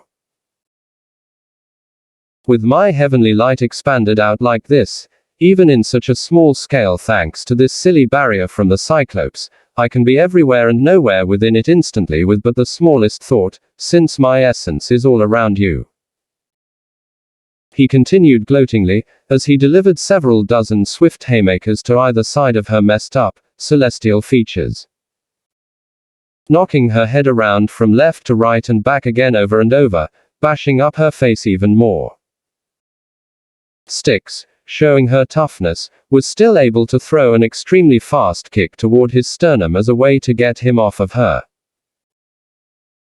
Only for him to show her what he meant about his heavenly light, where his body instantly shifted its position sideways to let her leg pass by, without any actual physical movement from him to do so. As though he'd just thought he was in that position instead, and therefore, he was. And with her leg now exposed, he wasted no time slamming up and down on it with his elbow and knee on either side, crunching down on her watery-like flesh and earning a hiss of pain from her as her leg bent at an awkward angle.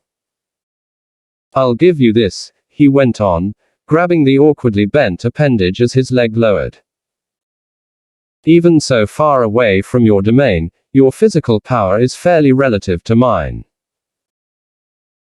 However, as you can probably tell by now," eyes glowing even more luminously with sick glee, he then punched her hard in the gut, sending her soaring back as he let go of the bent appendage. Her body smacking hard into the barrier wall back first with much greater force than Beerus or the others had, earning another quake from the mountain. That doesn't mean a damn thing.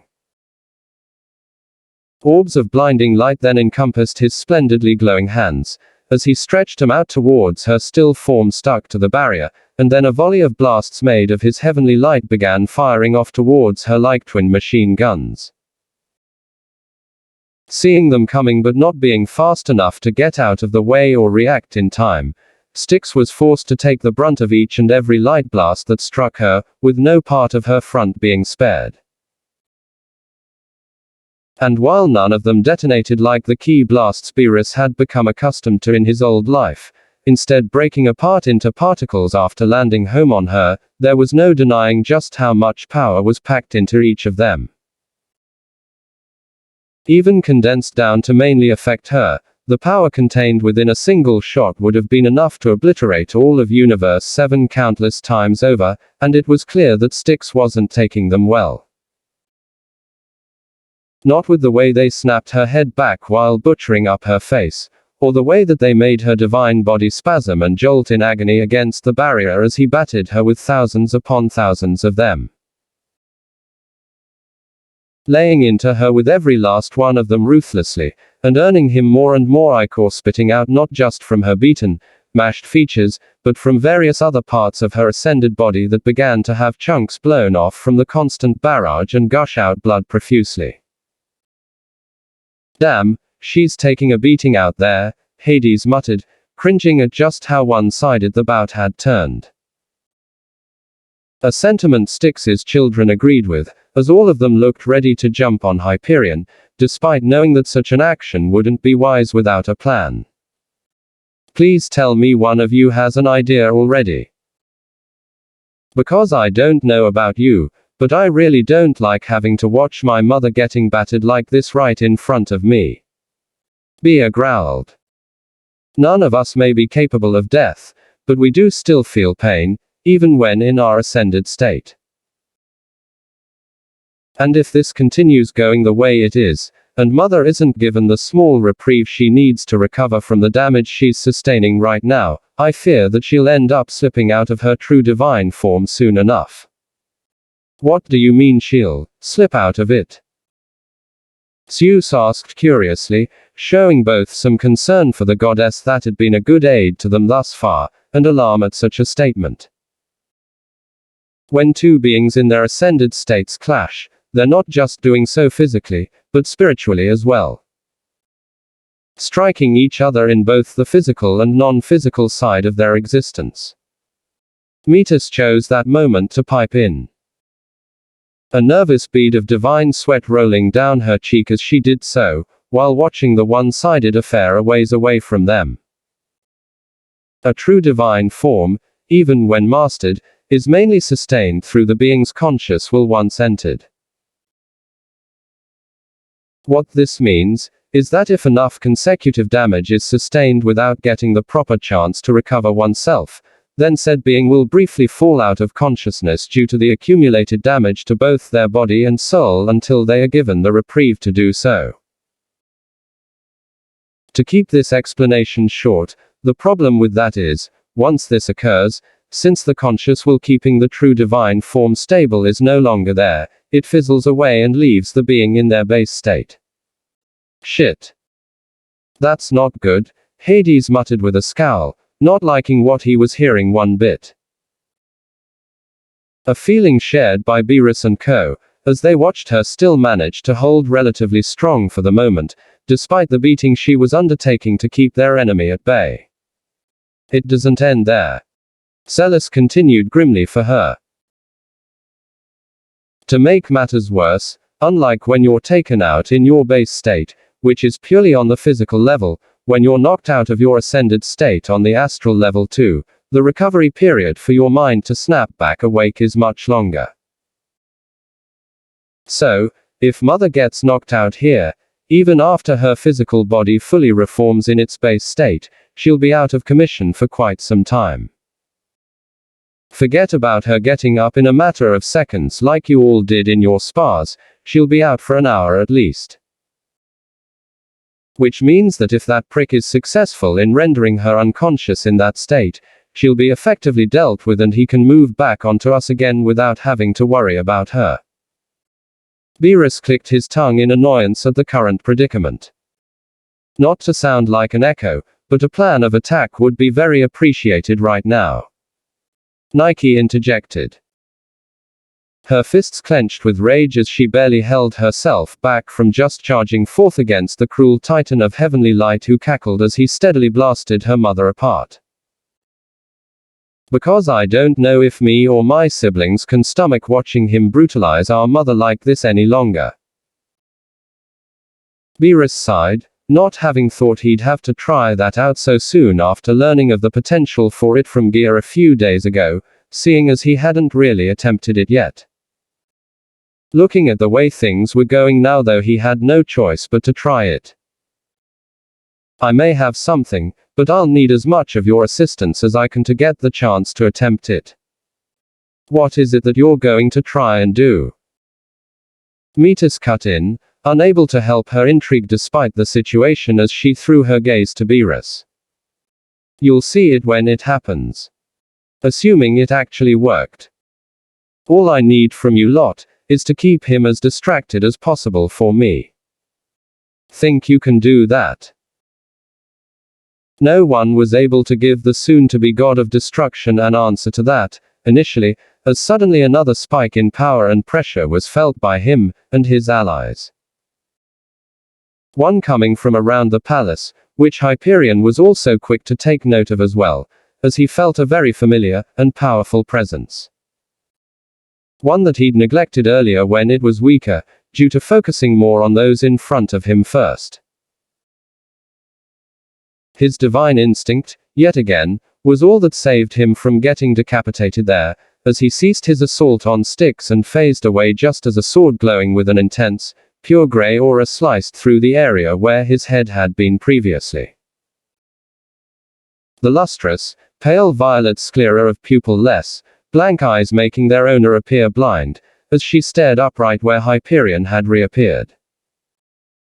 A deep scowl having replaced the gleeful grin he'd had previous, as he glared back down at the titaness who'd attacked him this time.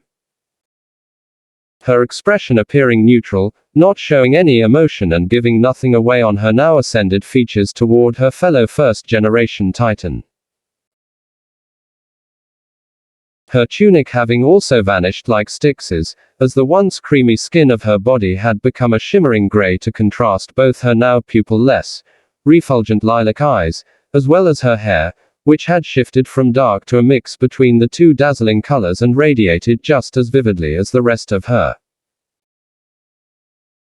The dazzling, long hair freed from its bun and lightly waving back behind her, defying gravity in a similar, but different way to Styx's, with latter's waving about like it was beneath a water's depths whilst hers was much smoother. Tracing down elegantly at an angle to the middle of her back. The more private areas of her body, in her D-cup bosom and nether regions being covered up in the same way the Oceanids were from the naked eye. But even still, her breathtaking figure was on a great amount of display for all to see. So, you've turned against us too, sister, Hyperion remarked with more of a statement of fact than a question. Truly, there is no end to foolishness, it seems. I agree, brother. Themis nodded back solemnly. It's a shame that you lacked the intelligence needed to see that invading this inner sanctum by yourself was indeed propagating foolishness. Hyperion's eyes narrowed sharply, as his fists clenched. Orbs of heavenly light encompassing them menacingly. You dare. I would not have struck first if I didn't. She sniped back matter-of-factly. You all right over there, Styx? She called back over to her side, where said goddess let out a few harsh coughs as she stepped forward a little shakily. Remarkably, having never actually fallen off her feet even with the terrible volley of blasts she'd withstood. Yes. Thanks in no small way to your intervention. Styx replied with a grateful look, as her divine form fully mended itself back into peak condition in no time. I will not deny, he had me on the edge there until you made your presence known. You still are on the edge against me, you dumb nymph. Her intervention has but only delayed the inevitable. Hyperion called out, talking down to them both from his place floating up above them in the heavens. You shall still fall by my hand, as will she, and the rest of you scum stupid enough to stand against me. His gaze then shifted over to where Beerus and the others were. Not noticing how Themis began to whisper something in Styx's ear when she got close enough, as his distorted voice carried over to the assembled group away from him just as menacingly as the light emanating from the orbs that encompassed his hands did. Be sure to watch closely, Beerus. What I'm about to do to them and anyone else who chooses to fight me will be but a preview of what I'll continue to do to you soon enough. Self-absorbed, cocky sack of shit. Like hell I'll let you do that. Beerus thought, wanting more than ever to rip this jackass apart. He'd buried powerful warriors 6 feet under and annihilated similar fighters for lesser slights than this. He didn't let his rage take hold though. As easy as that would be, he knew that charging in without that potential ace in the hole of his was just begging to be slapped away like a fly, as much as the thought gravely irked him. Rather, instead, he kept himself tame and controlled the boiling fury inside him that wanted nothing more than to reduce this fool to a pile of ash. Hey does anyone know what Themis might have said to Styx just now? Because, she seems to be looking over at us right now with a smile on her face, Poseidon spoke up, looking somewhat confused as he looked over at the duo of ascended goddesses. Not at us. At Beerus. Kratos added astutely, seeing exactly where his mother's gaze was focused, as his eyes fluttered between the two. Relief present in his eyes, as well as his siblings, seeing their mother now fine and dandy thanks to Themis' timely intervention. The purple-haired fledgling glanced over at the Oceanid and Titaness again as he was told this. His amber eyes meeting with the beatific, radiantly glowing pools of the ascended Oceanid, as she gave him a strange, knowing smile and a nod of affirmation. Her lips parting as she mouthed the words, I understand. We'll do what we can. To him. As though she'd heard him before and was showing her willingness to aid him once again. Even though he hadn't told either of them yet, nor had anyone else here had the chance to, so how could either of them have known? Good day to you all. The answer to his question suddenly leapt down beside them with his brother in tow, startling nearly everyone there, as the duo of goddesses a ways out from them both leapt for Hyperion together, and began to engage him as a team in combat. The shockwaves from their high-speed clashes being the only thing heard and seen for the most part by the collective watching them, as their forms were too quick to spot past the vague after-image of where they'd long since left. The occasional flashes of white gold, gray and lilac, and grayish-white appearing in places where the trio met and shining as bright as stars before zipping out and reappearing again further away, as the goddess's attacks collided with Hyperion's own in fierce battle, unintentionally creating quite the colorful spectacle for those still around and watching, not just in Beerus's group. I couldn't help but notice that we have an unwanted visitor in our midst. Hope that plan of yours will work out to deal with this, Beerus. Prometheus continued, smiling in a knowing way, as did his brother Epimetheus, but said, "Younger god. Hey. So, I take it you're the reason they're now aware of the situation." Beerus couldn't help but chuckle despite it all, even with all the anger bubbling up inside him. Yep. The Titan of Foresight confirmed gladly, knowing exactly as to whom Beerus was referring to as he pointed towards his own head. Shortly after Hyperion broke in here, I activated my ability to see the future, and rather than see any part of the fighting going on, I foresaw the very conversation you just had. Though a little vague, I was sure to pass on what I'd seen to Themis before she came out here to back you all up, who in turn, has now passed that on to Styx. Passed what on? The regal, and all too well-known voice of Hera huffed, bringing everyone's attention to her, Hestia and Demeter, as the three sisters had managed to make their way over to them in all the commotion. The former of which drawing more than a few eyes for her total lack of dress as she came to a stop before them with her sisters. Her bare breasts wobbling behind her arm, showing off the valley of her vast cleavage above her slim, taut belly, as she made sure her other hand continued to cover her sex between her thick, sumptuous thighs.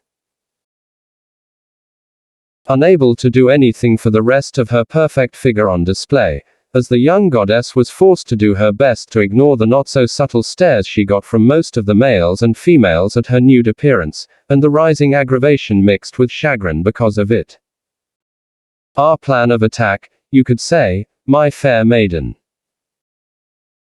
Prometheus said for them with a slight bow, speaking politely toward the trio while discreetly trying to hide his inability to not ogle the naked goddess to some degree. As rude as it was for him to do.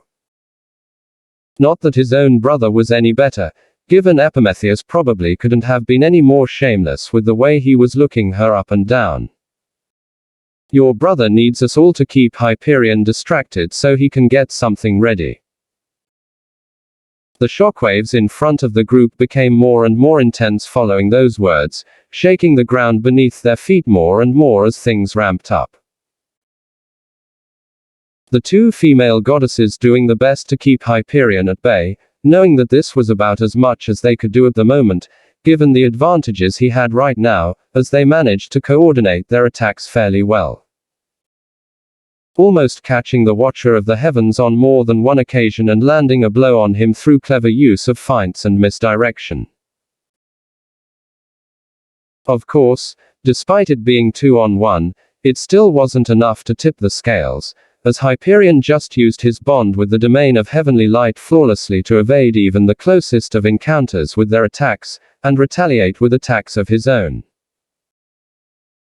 Unlike before, however, whenever he managed to break through the guard of one with either a punch, kick, or blast attack, the other goddess would come to their ally's defense,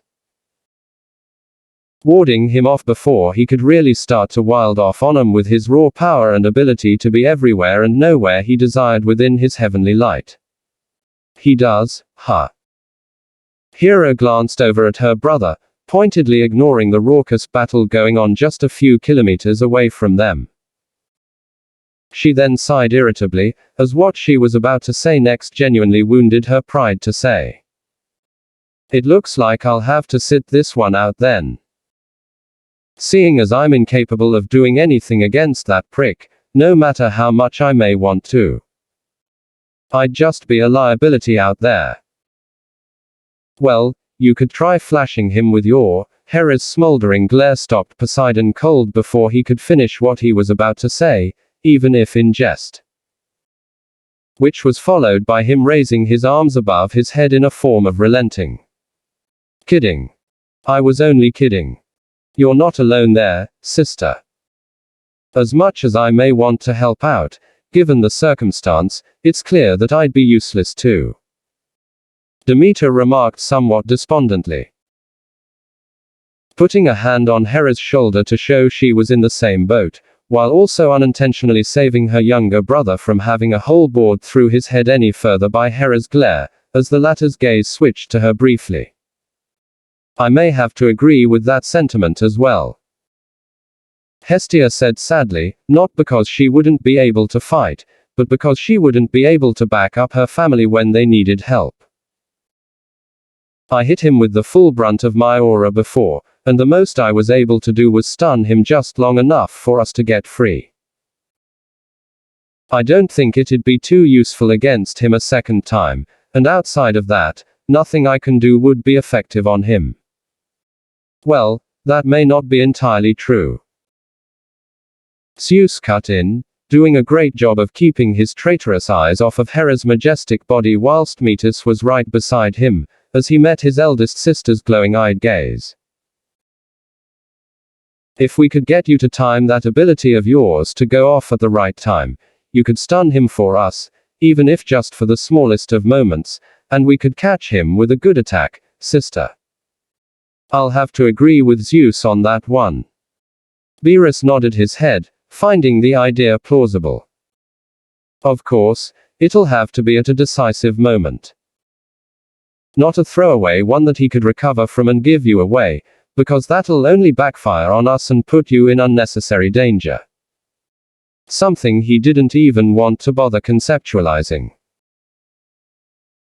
Sure, she'd heal from any wound he gave her, no matter how grievous, but as much as he liked to call the Titan a moron, he had a feeling that Hyperion would have a way to stop her from being a hindrance to him if they played their hand with her too early. A thought that made his blood boil further. You think you can be ready for that when I need you to pitch in, Hestia?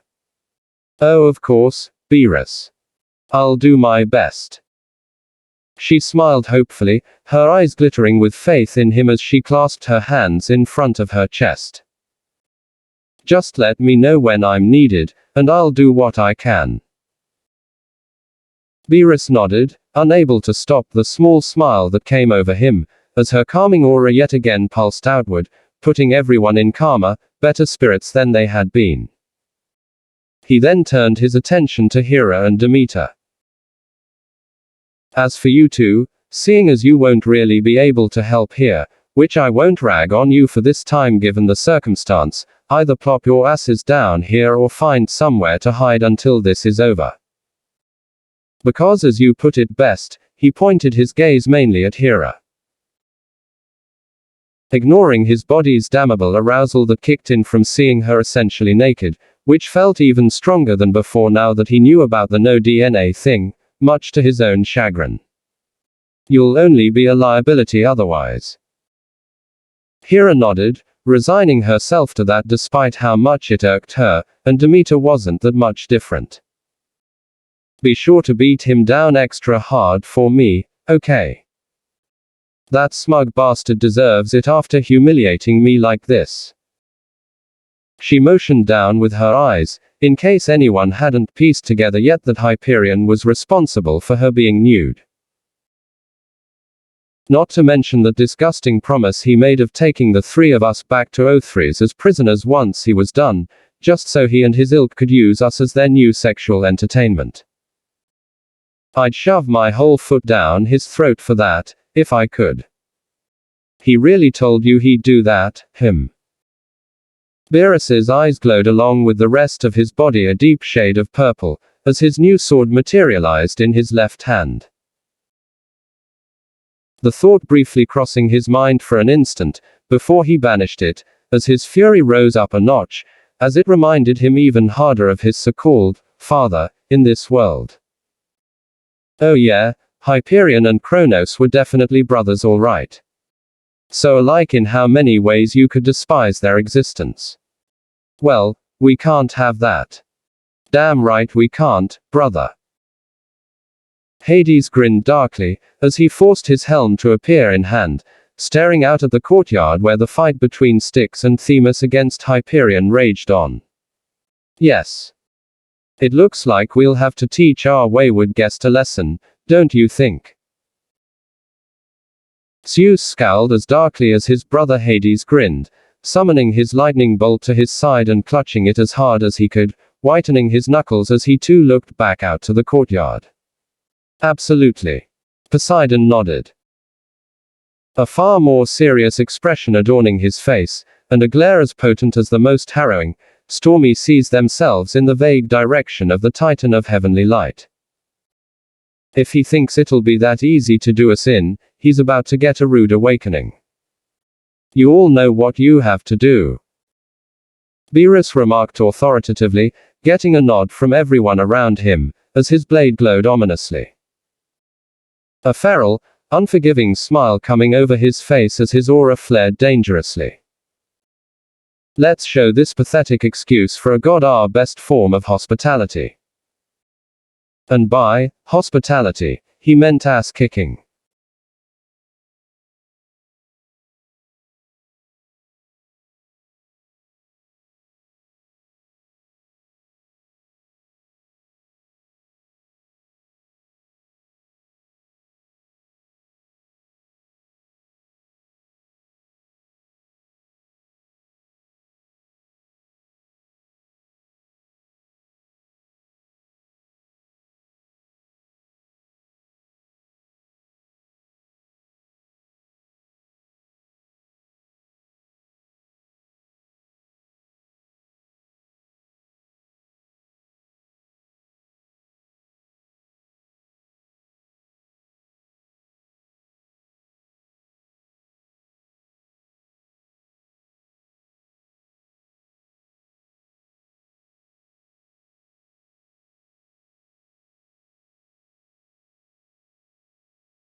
Hello everyone, is Bringonthechaos Glizzy for another What If Beerus is an Olympian god of destruction. Beerus has been erased because of the mistake Goku, but he encountered the fathers of all angels. He is in a new world field of gods. What will happen to a former G.O.D?